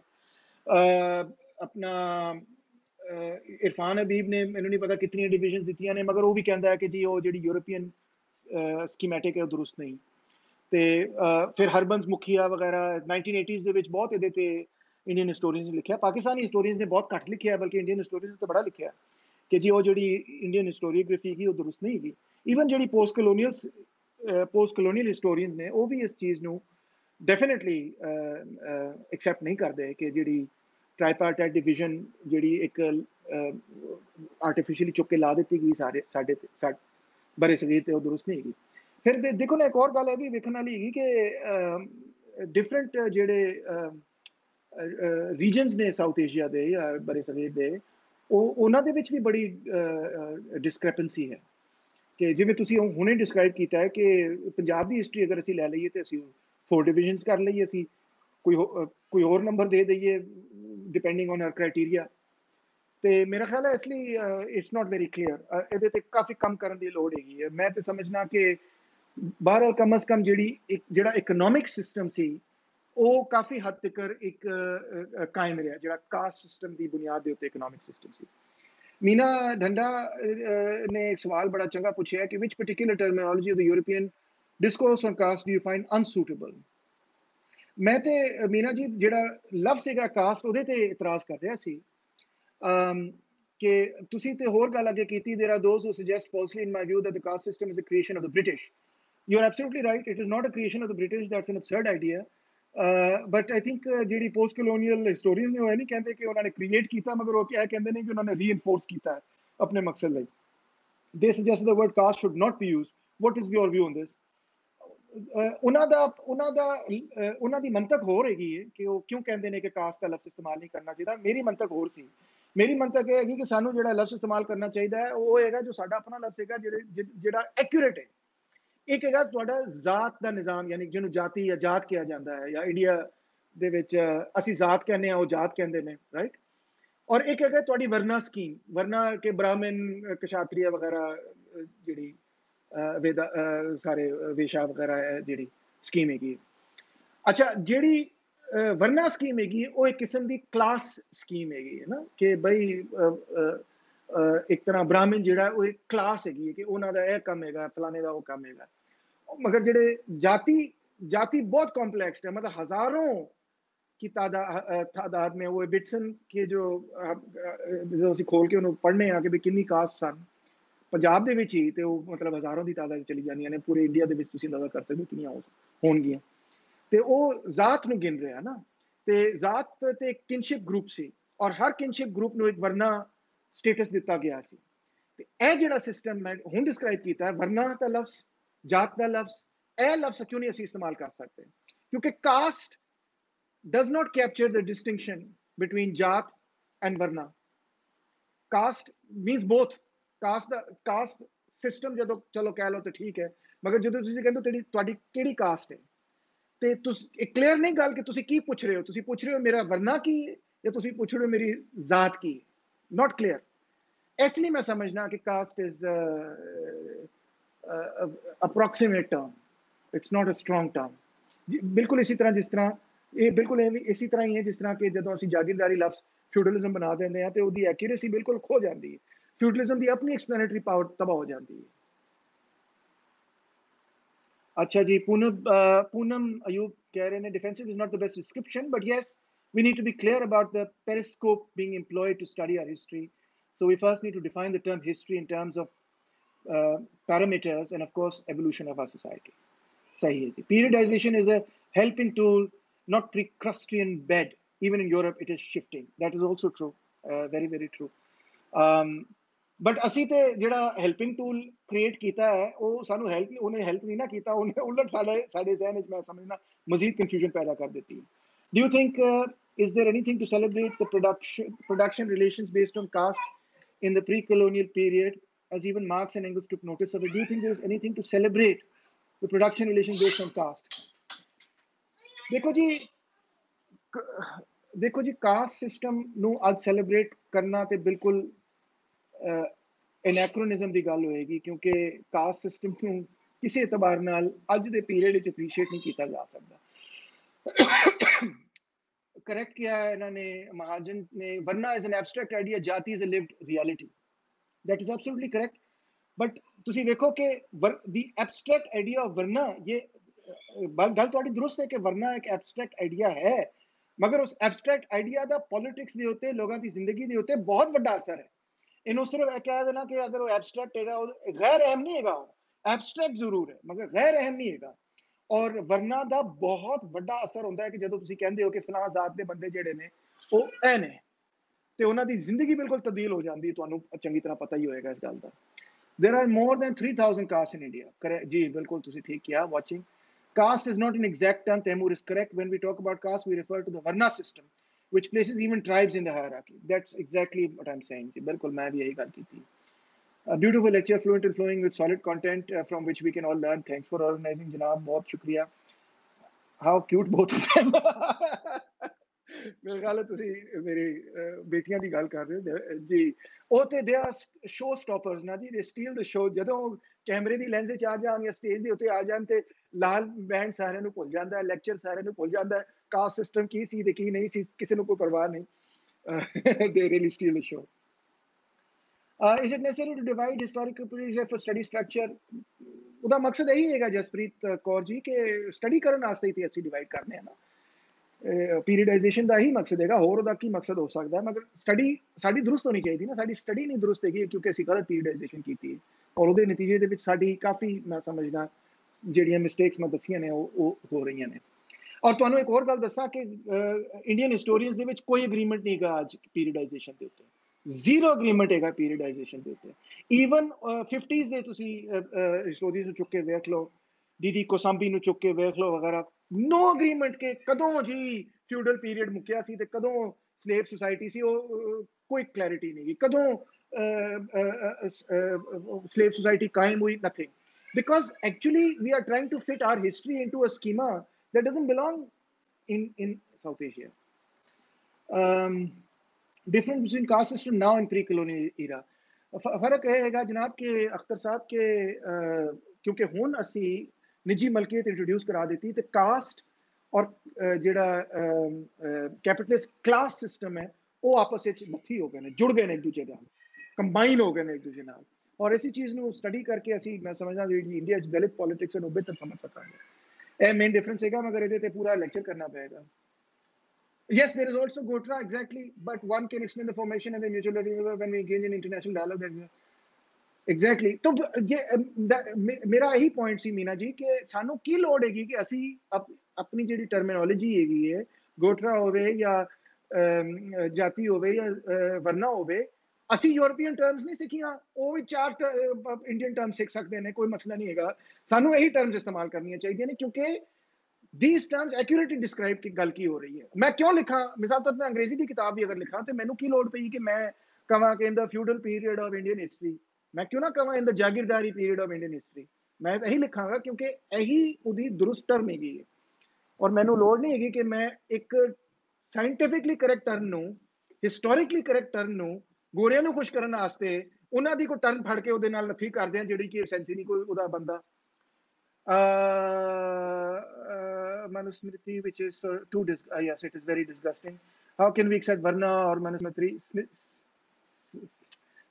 Manusmriti system for betterment of our society? No, we cannot. Amarjeet Singh Virk साहब, तुसी ठीक कह रहे हो, 100% ठीक कह रहे हो। आवाज कम आ रही है। हेलो यासिर जी, थोड़ा जो बेहतर हो जाएगा। रेस भी गलत कॉन्सेप्ट है क्योंकि रेस थेरी जी सी 19th सेंचुरी दी, ਉਹਦੇ ਵਿੱਚ ਤੁਸੀਂ ਦੇਖੋ ਕਿ ਥਿਊਰੀ ਐ ਸੀ ਉਹਨਾਂ ਜਿਹੜੇ ਬਾਇਓਲੋਜੀਕਲ ਐਂਥਰੋਪੋਲੋਜਿਸਟ ਸਨ, ਮਜ਼ਾਕ ਉਡਾ ਰਹੀ ਮੇਰਾ, ਜਿਹੜੇ ਬਾਇਓਲੋਜੀਕਲ ਐਂਥਰੋਪੋਲੋਜਿਸਟ ਸਨ, ਜਿਹਨਾਂ ਨੂੰ ਫਿਜ਼ੀਕਲ ਐਂਥਰੋਪੋਲੋਜਿਸਟ ਵੀ ਕਿਹਾ ਜਾਂਦਾ, ਜਿਹੜੇ ਲੋਕਾਂ ਦੇ ਭੇਜੇ ਕੋਪੜੇ ਫੜ ਕੇ ਤੇ ਕਹਿੰਦੇ ਸਨ ਕਿ ਇਹ ਫਲਾਨੀ ਰੇਸ ਹੈ, ਇਹ ਫਲਾਨੀ ਰੇਸ ਹੈ। ਉਹਨਾਂ ਨੇ ਤਮਾਮ ਇਨਸਾਨੀਅਤ ਨੂੰ 5 ਰੇਸਿਸ ਦੇ ਵਿੱਚ ਤਕਸੀਮ ਕੀਤਾ ਸੀ। ਕਾਕੇਸ਼ੀਅਨ, ਮੋਂਗਲੋਇਡ, ਨੀਗਰੋਇਡ, ਆਸਟ੍ਰੇਲੀਅਨ ਸਮਥਿੰਗ, ਉਹਨਾਂ ਨੇ ਐਬੋਰੀਜਨਿਸ ਜਿਹੜੇ ਆਸਟ੍ਰੇਲੀਅਨ ਸੀ ਉਹਨਾਂ ਨੂੰ ਇੱਕ ਰੇਸ ਦਾ ਨਾਮ ਦਿੱਤਾ, ਕੁਝ ਵਗੈਰਾ ਵਗੈਰਾ। ਤੇ ਉਹਨਾਂ ਨੇ 5 ਰੇਸਿਸ ਆਈਡੈਂਟੀਫਾਈ ਕੀਤੀਆਂ ਤੇ ਸਾਡੇ ਕੋਲ ਤੇ ਤੁਸੀਂ ਤਾਂ ਆਪ ਕਿਹਾ ਕਿ 3000 ਕਾਸਟ ਪਈਆਂ ਨੇ, 3000 ਸੌਰੀ ਕੌਮਾਂ ਪਈਆਂ ਨੇ, ਜਾਤੀ ਕਹਿ ਲਓ ਤੁਸੀਂ, ਉਹ ਪਈਆਂ ਨੇ, ਤੇ ਅਸੀਂ ਕਿਵੇਂ ਉਹ ਰੇਸ ਥਿਊਰੀ ਨੂੰ ਇਹਦੇ ਤੇ ਗ੍ਰਾਫਟ ਕਰ ਲਈਏ? It will be another disastrous mistake, it is not correct. Khalid Hamid साहब पूछ रहे हैं कि doctor when there is not European mode of production in subcontinent even now, so how can we apply Marxist or Leninist theory on this society? Khalid ji, ये तो बड़ा सादा जिहा जवाब हैगा ਇਹਦਾ ਕਿ ਆਪਣਾ ਹਿਸਟੋਰੀਕਲ ਮਟੀਰੀਅਲਿਜ਼ਮ ਕੋਈ ਇੱਕ ਮੋਡ ਆਫ ਪ੍ਰੋਡਕਸ਼ਨ ਵਾਸਤੇ ਤੇ ਨਹੀਂ ਐਨਾਲਿਸਿਸ ਹੈਗਾ ਨਾ। ਹਿਸਟੋਰੀਕਲ ਮਟੀਰੀਅਲਿਸਟ ਐਨਾਲਿਸਿਸ ਜਿਹੜਾ ਉਹ ਇੱਕ ਤਰੀਕਾ ਹੈਗਾ ਸੋਸਾਇਟੀ ਨੂੰ ਵੇਖਣ ਦਾ ਕਿ ਤੁਸੀਂ ਸਮਝੋ ਕਿ ਜੀ ਜਿਹੜਾ ਇੱਕ ਕਿ ਮਤਲਬ ਜਿਹੜਾ ਮੁਆਸ਼ੀ ਨਿਜ਼ਾਮ ਹੈ ਉਹ ਹੈ ਕੀ, ਉਹਨੂੰ ਸਮਝਣ ਦਾ ਇੱਕ ਤਰੀਕਾ ਹੈਗਾ, ਦੈਟਸ ਆਲ। ਤੇ ਉਹ ਕਿਸੇ ਵੀ ਸੋਸਾਇਟੀ ਤੇ ਤੁਸੀਂ ਅਪਲਾਈ ਕਰ ਸਕਦੇ ਹੋ, ਅਫਰੀਕਨ ਸੋਸਾਇਟੀ ਤੇ ਅਪਲਾਈ ਕਰ ਲਓ, ਕਿਸੇ ਤੇ ਵੀ ਕਰ ਲਓ, ਐਜ਼ ਲੌਂਗ ਐਜ਼ ਤੁਸੀਂ ਉਹਨੂੰ ਦੁਰਸਤ ਅਪਲਾਈ ਕਰਦੇ ਹੋ, ਤੁਸੀਂ ਉਹਨੂੰ ਗਲਤ ਮਲਤ ਨਹੀਂ ਕਰਦੇ ਜਿਵੇਂ ਸਾਡੇ ਕੁਝ ਲੋਕਾਂ ਨੇ ਕੀਤਾ ਵੀ ਹੈ। ਤੇ but otherwise it's not a problem. ਦੇਖੋ ਜੇ ਕੋਈ ਬਹੁਤ ਸਾਰੀ, ਮੈਂ ਨਹੀਂ ਕਹਿੰਦਾ ਕਿ ਬਈ ਕੋਈ ਵੀ ਟਰਮ ਅੰਗਰੇਜ਼ਾਂ ਦੀ ਇਸਤੇਮਾਲ ਨਾ ਕੀਤੀ ਜਾਏ, ਇਹ ਵੀ ਇੱਕ ਐਕਸਟ੍ਰੀਮ ਔਰ ਰਿਡਿਕੂਲਸ ਪੋਜੀਸ਼ਨ ਹੋਏਗੀ। ਮੈਂ ਸਿਰਫ ਇਹ ਕਹਿਣਾ ਕਿ ਜਦੋਂ ਤੁਸੀਂ ਇੱਕ ਟਰਮ ਚੁੱਕੀ ਉਧਰੋਂ ਯੂਰਪ ਤੋਂ, ਜਿਹੜੀ ਕਿ ਤੁਸੀਂ ਇੱਥੇ ਅਪਲਾਈ ਕੀਤੀ, ਅਗਰਚੇ ਦੋਵੇਂ ਟਰਮਸ ਦਾ ਐਗਜ਼ੈਕਟ ਮੀਨਿੰਗ ਨਹੀਂ ਹੈਗਾ। ਜਾਗੀਰਦਾਰ ਫਿਊਡਲ ਲਾਰਡ ਨਹੀਂ ਸੀ, ਜਾਗੀਰਦਾਰ ਜਿਹੜਾ ਸੀ ਉਹ ਬੇਸਿਕਲੀ ਇੱਕ ਸ਼ਾਹ ਸਵਾਰ ਮਨਸਬਦਾਰ ਸੀ, ਇੱਕ ਕੈਵਲਰੀ ਲੀਡਰ ਸੀ। हाँ जी, जसप्रीत कौर वो हर वक्त देखती रहती है और गाने भी सुनती रहती है।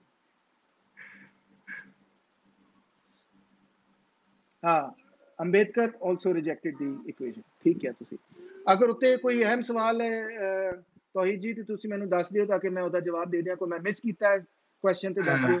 नहीं सर, क्वेश्चन सर सारे हो गए ने, कोई मिस नहीं किया। ऊपर जिले कोई क्वेश्चन होंगे वो मैं भी जे नहीं वेखे क्योंकि बहुत शुरू च आए होंगे।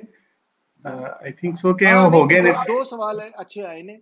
एक ते सुखदेव सोहाल साहब का क्वेश्चन है कि please read about Brahminism that inculcated and reinforced caste system in the Indian subcontinent, others followed it for power, in the production caste system was most exploitative, almost subhuman। बिल्कुल 100% दुरुस्त गल की, मैं भी टोटली ਇਹਦੇ ਨਾਲ agreed ਹਾਂ। what about relevance of caste system today? It is still relevant today। यही मैं गल समझाने की कोशिश कर रहा। This is gross empirical studies on lived realities of married life shows us that intercaste marriages perpetuate caste system rather than challenging it। एक गल ਇਹਦੇ ਵਿੱਚ ਇੱਕ ਇੰਪੋਰਟੈਂਟ ਗੱਲ ਹੈਗੀ ਹੈ ਕਿ ਕਾਸਟ ਸਿਸਟਮ ਨੇ ਵੀ ਇੱਕ ਆਪਣੇ ਅੰਦਰ ਇੱਕ ਨਿਜ਼ਾਮ ਬਣਾਇਆ ਹੋਇਆ ਹੈ ਕਿ ਜੇ ਅਪਰ ਕਾਸਟ ਦਾ ਬੰਦਾ ਜਿਹੜਾ ਹੈ ਉਹ ਕਿਸੇ ਲੋਅਰ ਕਾਸਟ ਔਰਤ ਨਾਲ ਵਿਆਹ ਕਰਨਾ ਚਾਹੇ ਤੇ ਉਹਨਾਂ ਦੇ ਕੋਲ ਇੱਕ ਸਿਸਟਮ ਹੈ ਕਿ ਕਿਵੇਂ ਕੀਤਾ ਜਾ ਸਕਦਾ। ਦੂਜਾ, ਇੱਕ ਕਾਸਟ ਸਿਸਟਮ ਦੇ ਵਿੱਚ ਇਹ ਵੀ ਇੱਕ ਨਿਜ਼ਾਮ ਹੈਗਾ ਕਿ ਜਿਹਦੇ ਵਿੱਚ ਤੁਸੀਂ ਅਗਰ ਕਿਸੇ ਨੂੰ ਕਾਸਟ ਦੇ ਵਿੱਚ ਜਿਹਦੇ ਨਾਲ ਤੁਹਾਡਾ ਬਲੱਡ ਰਿਲੇਸ਼ਨ ਨਹੀਂ ਹੈ ਮਗਰ ਉਹਨੂੰ ਤੁਸੀਂ ਕਾਸਟ ਵਿੱਚ ਸ਼ਾਮਿਲ ਕਰਨਾ ਚਾਹੁੰਦੇ ਹੋ, ਤੁਸੀਂ ਉਹਨੂੰ ਕਾਸਟ ਵਿੱਚ ਸ਼ਾਮਿਲ ਕਰ ਸਕਦੇ ਹੋ। ਇਹਦਾ मतलब है कि ठीक है, मैं कुछ हद तक एक सेकंड बेबी प्लीज, मैं बहुत इंपॉर्टेंट लेक्चर कर रहा हूँ। ਇਹਦਾ मतलब है कि कुछ हद तक ਤੁਹਾਡੀ ਤਨਕੀਦ ਦਰੁਸਤ ਹੈਗੀ ਹੈ ਕਿ ਮਹਿਜ਼ ਇਹ ਕਹਿ ਦੇਣਾ ਕਿ ਜੀ ਪਿਆਰ ਜਿਹੜਾ ਹੈ ਉਹ ਮੁਕਾ ਦੇਵੇਗਾ, ਸ਼ਾਇਦ ਕੁਝ ਰੋਮਾਨੀਅਤ ਦਾ ਸ਼ਿਕਾਰ ਹੋਵੇ, ਮਗਰ ਡੈਫੀਨਿਟਲੀ ਦੂਜੀ ਸਾਈਡ ਦੀ ਕਰੈਕਟ ਹੈਗੀ ਹੈ ਕਿ without the control of women's sexuality caste system maintain भी नहीं किया जा सकता है। ਤੁਹਾਨੂੰ भी कंसीड करना पेगा कि ਜਦੋਂ ਤੱਕ ਤੁਸੀਂ ਔਰਤਾਂ ਦੀ ਸੈਕਸ਼ੁਅਲਿਟੀ ਨੂੰ ਕੰਟਰੋਲ ਨਹੀਂ ਕਰਦੇ, ਪੈਟਰੀਆਰਕਲ ਉਹਦੇ ਤੇ ਕੰਟਰੋਲ ਨਹੀਂ ਕਾਇਮ ਕਰਦੇ, ਕਾਸਟ ਸਿਸਟਮ ਵੀ ਨਹੀਂ ਕਾਇਮ ਕੀਤਾ ਜਾ ਸਕਦਾ। ਉਹਨੂੰ ਬ੍ਰੇਕ ਕਰੋਗੇ ਤੇ ਕਾਸਟ ਸਿਸਟਮ ਕਮਜ਼ੋਰ ਲਾਜ਼ਮੀ ਹੋਏਗਾ। ਆਖਰੀ ਗੱਲ ਮੈਂ ਕਹਿਣਾ ਚਾਹੁੰਦਾ ਸੀ ਕਿ ਡਿਸਪਾਈਟ ਦ ਫੈਕਟ ਕਿ ਕਾਸਟ ਸਿਸਟਮ ਦੇ ਅੰਦਰ ਵੀ ਮੈਕੈਨਿਜ਼ਮਸ ਨੇ ਕਿ ਇਸ ਤਰ੍ਹਾਂ ਦੀਆਂ ਜਿਹੜੀਆਂ ਟੈਂਸ਼ਨਸ ਹੁੰਦੀਆਂ ਨੇ ਕਾਸਟ ਸਿਸਟਮ ਦੇ ਵਿੱਚ, ਉਹਨੂੰ ਐਡਜਸਟ ਕਰਨ ਦਾ ਕੀ ਤਰੀਕਾ ਕਾਸਟ ਸਿਸਟਮ ਦੇ ਅੰਦਰ ਮੌਜੂਦ ਹੈਗਾ। ਮਗਰ ਉਹਦੇ ਨਾਲ ਇੱਕ ਗੱਲ ਨੂੰ ਯਾਦ ਰੱਖੋ ਕਿ ਸਿਸਟਮ ਔਰ ਇੰਡੀਵਿਜੂਅਲਸ ਦੋ ਮੁxtਲਿਫ ਸ਼ੈਵਾਂ ਹੁੰਦੀਆਂ ਨੇ। ਜੇ ਤੁਸੀਂ ਇਹ ਦੇਖੋ ਨਾ, ਅਗਰ ਮੈਂ ਇੱਕ ਨਿਜ਼ਾਮ ਹੈਗਾ ਮੇਰੀ ਯੂਨੀਵਰਸਿਟੀ ਦਾ, ਉੱਤੇ ਵਾਈਸ ਚਾਂਸਲਰ ਹੈ, ਫਿਰ ਡੀਨਸ ਆਉਂਦੇ ਨੇ, ਫਿਰ ਫੈਕਲਟੀ ਕਮੇਟੀਜ਼, ਥੱਲੇ ਫੈਕਲਟੀ, ਉਹਦੇ ਤੋਂ ਥੱਲੇ ਟੀਏਸ਼ਿਪ ਵਗੈਰਾ।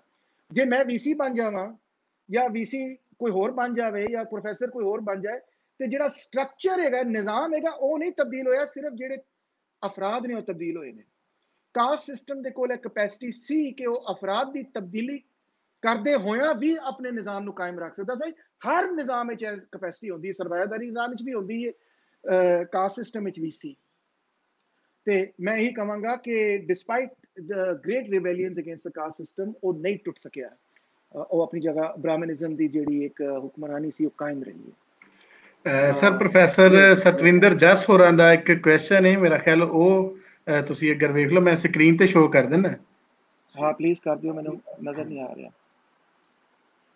ਹਾਂ often the belief that because speaking orally requires necessary to preserve history that much better than a written record is for that reason more precarious and unreliable. Of course it does not mean that we have to repeat yes ਮੇਰਾ ਖਿਆਲ ਹੈ ਇਹਦੇ ਤੇ ਮੈਨੂੰ ਜਵਾਬ ਦੇਣ ਦੀ ਲੋੜ ਨਹੀਂ ਹੈਗੀ, ਕਿਉਂਕਿ ਮੈਂ ਮੁਕੰਮਲ ਤੌਰ ਤੇ ਇਸ ਗੱਲ ਨਾਲ ਐਗਰੀ ਕਰਨਾ ਕਿ ਸਾਡੀ ਰਿਲਾਇੰਸ ਹਮੇਸ਼ਾ ਓਰਲ ਟ੍ਰੈਡੀਸ਼ਨ ਤੇ ਸੀ। ਔਰ ਤੁਸੀਂ ਦੇਖੋ ਕਿ ਦੇਖੋ it is also very remarkable, ਇਹ ਗੱਲ ਵੀ ਕਰਨੀ ਚਾਹੀਦੀ ਕਿ ਜਿਹੜਾ ਬ੍ਰਾਹਮਣਿਕਲ ਟ੍ਰੈਡੀਸ਼ਨ ਸੀ ਉਹਦੇ ਵਿੱਚ ਜਿਵੇਂ ਉਹਨਾਂ ਨੇ ਓਰਲੀ ਵੇਦਾਸ ਨੂੰ ਇੱਕ ਜਨਰੇਸ਼ਨ ਤੋਂ ਅਗਲੇ ਜਨਰੇਸ਼ਨ ਟ੍ਰਾਂਸਫਰ ਕੀਤਾ ਹੈ, ਉਹਦੇ ਵਿੱਚ ਮਿਨੀਮਲ ਤਬਦੀਲੀ ਨਾਲ ਬਿਲਕੁਲ ਐਗਜ਼ੈਕਟਲੀ ਉਹਨਾਂ ਨੇ ਜਿਹੜਾ ਨਾ ਆਪਣੇ ਨੈਕਸਟ ਜਨਰੇਸ਼ਨ ਨੂੰ ਐਗਜ਼ੈਕਟਲੀ ਉਸੇ ਤਰ੍ਹਾਂ ਸਿਖਾਇਆ। ਉਹ ਵੀ ਇੱਕ ਰਿਮਾਰਕੇਬਲ ਗੱਲ ਹੈਗੀ ਹੈ ਇਨ ਟਰਮਸ ਕੇ ਬਈ ਕੋਗਨੀਟਿਵ ਫੈਕਲਟੀਜ਼ ਦੀ ਇੱਕ ਰਿਮਾਰਕੇਬਲ। ਫਿਰ ਪੂਰੇ ਦੇ ਪੂਰੇ ਇਸ ਤਰ੍ਹਾਂ ਮਤਲਬ ਹੈ ਕਿ ਪਹਾੜੇ ਯਾਦ ਕਰ ਲੈਣਾ, ਜਿਵੇਂ ਅਸੀਂ ਵੀ ਕਰਨੇ ਆ ਜਦੋਂ ਅਸੀਂ ਕੁਰਾਨ ਹਿਫਜ਼ ਕਰਨੇ ਵਗੈਰਾ। ਉਹ ਸਾਰੀ ਕਿਤਾਬ 4000 ਰਾਈਮਸ ਨੂੰ 4000 ਤੁਸੀਂ ਕਹਿ ਲਓ ਕਿ ਸਟੈਂਜ਼ਾਸ ਆਫ ਪੋਇਟਰੀ ਨੂੰ ਬਾਈ ਮੈਮਰੀ ਯਾਦ ਰੱਖਣਾ ਕੋਈ ਛੋਟੀ ਗੱਲ ਨਹੀਂ ਹੈਗੀ, ਬਹੁਤ ਔਖੀ ਗੱਲ ਹੈਗੀ, ਮਗਰ ਉਹਨਾਂ ਨੇ ਕੀਤਾ।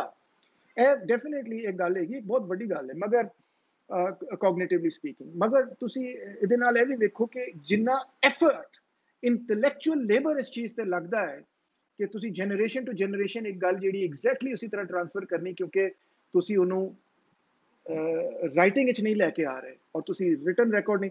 ਤੇ ਜਿਹੜੀ ਇੰਟੈਲੈਕਚੁਅਲ ਪਾਵਰ ਤੁਸੀਂ ਇਸ ਮਕਸਦ ਲਈ ਇਸਤੇਮਾਲ ਕਰ ਰਹੇ ਹੋ ਕਿ ਤੁਸੀਂ ਹੁਣ ਹਿਫਜ਼ ਕਰੋ ਆਪਣੀ ਕਿਤਾਬ, ਅਗਰ ਉਹੀ ਇੰਟੈਲੈਕਚੁਅਲ ਪਾਵਰ ਇਸਤੇਮਾਲ ਹੁੰਦੀ ਇਸ ਮਕਸਦ ਲਈ ਕਿ ਐਗਰੀਕਲਚਰ ਦੀ ਇੰਪਰੂਵਮੈਂਟ ਕਿਵੇਂ ਕੀਤੀ ਜਾ ਸਕਦੀ, ਟਰਾਂਸਪੋਰਟੇਸ਼ਨ ਦੀ ਇੰਪਰੂਵਮੈਂਟ ਕਿਵੇਂ ਕੀਤੀ ਜਾ ਸਕਦੀ ਹੈ, ਸਮਾਜ ਨੂੰ ਬਿਹਤਰ ਕਿਵੇਂ ਕੀਤਾ ਜਾ ਸਕਦਾ ਵਗੈਰਾ, ਤੇ ਉਹਦੇ ਜਿਹੜੇ ਮੁਆਸ਼ੀ ਨਤਾਇਜ ਹੁੰਦੇ ਉਹ ਬਹੁਤ ਇਹਦੇ ਤੋਂ ਵੱਧ ਕੇ ਹੁੰਦੇ। ਤੇ ਉਹ ਗ੍ਰੇਟ ਮਾਈਂਡ, ਉਹ ਮੈਂ ਮੰਨਦਾ ਕਿ ਉਹਨਾਂ ਦੀ ਰਿਮਾਰਕੇਬਲ ਮੈਮਰੀ ਹੁੰਦੀ ਜਿਹੜੇ ਉਸ ਟ੍ਰੈਡੀਸ਼ਨ ਤੋਂ ਆਉਂਦੇ ਨੇ। ਔਰ ਇਹ ਸ਼ਾਇਦ ਇਹੀ ਵਜ੍ਹਾ ਹੈਗੀ ਕਿ ਇੰਟੈਲੈਕਚੁਅਲੀ ਜਦੋਂ ਉਸ ਟ੍ਰੈਡੀਸ਼ਨ ਨੂੰ ਛੱਡ ਕੇ ਫਿਰ ਦੂਜੇ ਟ੍ਰੈਡੀਸ਼ਨਸ ਨੂੰ ਅਪਣਾਉਂਦੇ ਨੇ ਤੇ ਉਹਦੇ 'ਚ ਵੀ ਬੜੀ ਉਹਨਾਂ ਦੀ ਅਚੀਵਮੈਂਟ ਹੁੰਦੀ ਹੈ। तो मेरी यही आर्गूमेंट है कि इट इज़ अ हाईली की कहना चाहिए है लेबोरियस कॉग्निटिवली लेबोरियस प्रोसेस ਜਿਹੜਾ ਅਸੀਂ ਅਪਣਾਇਆ ਸੀ। ਔਰ ਮੇਰਾ ਖਿਆਲ ਹੈ ਕਿ written record is very necessary and ਮੈਂ ਇੰਨੀਆਂ ਮੈਂ ਗੱਲਾਂ ਕੀਤੀਆਂ ਨੇ, ਮਗਰ ਸਭ ਤੋਂ ਜ਼ਿਆਦਾ ਜਿਹੜੀ ਗੱਲ ਚੁਭੀ ਉਹੀ ਗੱਲ ਚੁਭੀ ਹੈ ਕਿ ਜਿਹੜੀ ਮੈਂ ਗੱਲ ਕੀਤੀ ਹੈ। ਮਗਰ ਬਹਰਹਾਲ ਆਈ ਥਿੰਕ ਕਿ ਮੈਂ ਤੇ ਸਿਰਫ ਇੰਨੀ ਗੱਲ ਜੋ ਹੋ ਗਿਆ ਉਹ ਤੇ ਹੋ ਗਿਆ, ਉਹਦੇ ਤੋਂ ਸਿੱਖ ਹੀ ਸਕਦੇ ਨਾ, ਤੇ ਸਿੱਖਣਾ ਇਹ ਹੈਗਾ ਕਿ ਅਸੀਂ ਆਪਣੀ ਤਾਰੀਖ ਆਪ ਲਿਖਣੀ ਹੈ, ਬਸ ਇੰਨੀ ਮੇਰੀ ਚਾਹੀਦੀ। ਜੀ ਸਰ, ਬਹੁਤ ਸ਼ੁਕਰੀਆ ਸਰ, ਤੁਸੀਂ ਅੱਜ ਸਾਨੂੰ ਟਾਈਮ ਦਿੱਤਾ ਔਰ ਅੱਜ ਦੀ ਬੜੀ ਸੋਹਣੀ ਗੱਲਬਾਤ ਸਾਡੇ ਦੋਸਤਾਂ ਦੇ ਨਾਲ, ਖਾਸ ਕਰ ਜਿਹੜੇ ਸਾਡੇ ਯੰਗ ਹਿਸਟੋਰੀਅਨਸ ਨੇ, ਜਿਹੜੇ ਹੁਣ ਨਵਾਂ ਕੰਮ ਕਰ ਰਹੇ ਨੇ, ਸਟੂਡੈਂਟਸ ਨੇ, ਔਰ ਬਾਕੀ ਜਿਹੜੇ ਸਾਡੇ ਨਾਲ ਜੁੜੇ ਹੋਏ ਲੋਕੀ ਨੇ, ਸਕਾਲਰਸ ਨੇ। ਤੇ ਅੱਜ ਦਾ ਲੈਕਚਰ ਬਹੁਤ ਖੂਬਸੂਰਤ ਸਰ ਲੈਕਚਰ ਸੀ, ਸਾਡੇ ਨਾਲ ਬੜਾ ਮਜ਼ਾ ਆਇਆ ਸਰ ਤੁਹਾਡੀ ਗੱਲਬਾਤ ਸੁਣ ਕੇ, ਔਰ ਬਹੁਤ ਨਵੀਆਂ ਗੱਲਾਂ ਸਿੱਖਣ ਨੂੰ ਮਿਲੀਆਂ। ਬਹੁਤ ਸ਼ੁਕਰੀਆ ਸਰ, ਬਹੁਤ ਮਿਹਰਬਾਨੀ। ਬਹੁਤ ਸ਼ੁਕਰੀਆ ਜੀ। ਸਾਰੇ ਦੋਸਤਾਂ ਦਾ ਬਹੁਤ ਸ਼ੁਕਰੀਆ ਜਿਹੜੇ ਸਾਡੇ ਨਾਲ ਸਨ, ਔਰ ਹਿਸਟਰੀ ਲੈਕਚਰ ਸੀਰੀਜ਼ ਦਾ ਇਹ ਸਿਲਸਿਲਾ ਜਿਹੜਾ ਉਹ ਚੱਲਦਾ ਰਹੇਗਾ। ਸੋ ਅਸੀਂ ਜਿਹੜਾ ਅਗਲਾ ਸਾਡਾ ਲੈਕਚਰ ਹੈ ਉਹਦੇ ਨਾਲ ਅਸੀਂ ਹਾਜ਼ਰ ਹੋਵਾਂਗੇ ਅਗਲੇ 12 ਤਾਰੀਖ ਵਾਲੇ ਦਿਨ, 12 ਤਾਰੀਖ ਨੂੰ ਇੱਕ ਨਵੇਂ ਲੈਕਚਰ ਦੇ ਨਾਲ। ਉਹਦਾ ਪੋਸਟਰ ਅਸੀਂ ਅੱਜ ਲਾ ਦਿਆਂਗੇ ਜਾਂ ਕੱਲ ਸੁਬਾਹ ਲੱਗ ਜਾਏਗਾ ਪੋਸਟਰ, ਔਰ ਤੁਸੀਂ ਲਾਜ਼ਮੀ ਉਹਦੇ 'ਚ ਆਉਣਾ। ਸਾਰੇ ਦੋਸਤਾਂ ਦਾ ਬਹੁਤ ਸ਼ੁਕਰੀਆ ਜਿਹੜੇ ਸਾਡੇ ਨਾਲ ਰਹੇ ਸਨ ਔਰ ਸਾਡੇ ਨਾਲ ਸਵਾਲ ਕਰਦੇ ਰਹੇ, ਔਰ ਜ਼ਰੂਰ ਪ੍ਰੋਫੈਸਰ ਤੈਮੂਰ ਸਾਹਿਬ ਸਾਰੇ ਕਮੈਂਟਸ ਔਰ ਸਾਰੀਆਂ ਚੀਜ਼ਾਂ ਵੇਖ ਵੀ ਰਹੇ ਨੇ ਔਰ ਵੇਖ ਲੈਣਗੇ, ਔਰ ਜਿਨ੍ਹਾਂ ਦਾ ਉਹ ਚਾਹਣ ਉਹਦਾ ਆਨਸਰ ਵੀ ਕਰ ਸਕਦੇ ਨੇ। ਸੋ ਸਾਰੇ ਦੋਸਤਾਂ ਦਾ ਬਹੁਤ ਸ਼ੁਕਰੀਆ। ਮਿਲਨੇ ਆ 12 ਤਾਰੀਖ ਨੂੰ ਇੱਕ ਨਵੇਂ ਪ੍ਰੋਗਰਾਮ ਦੇ ਨਾਲ। ਰੱਬ ਰੱਖਾ।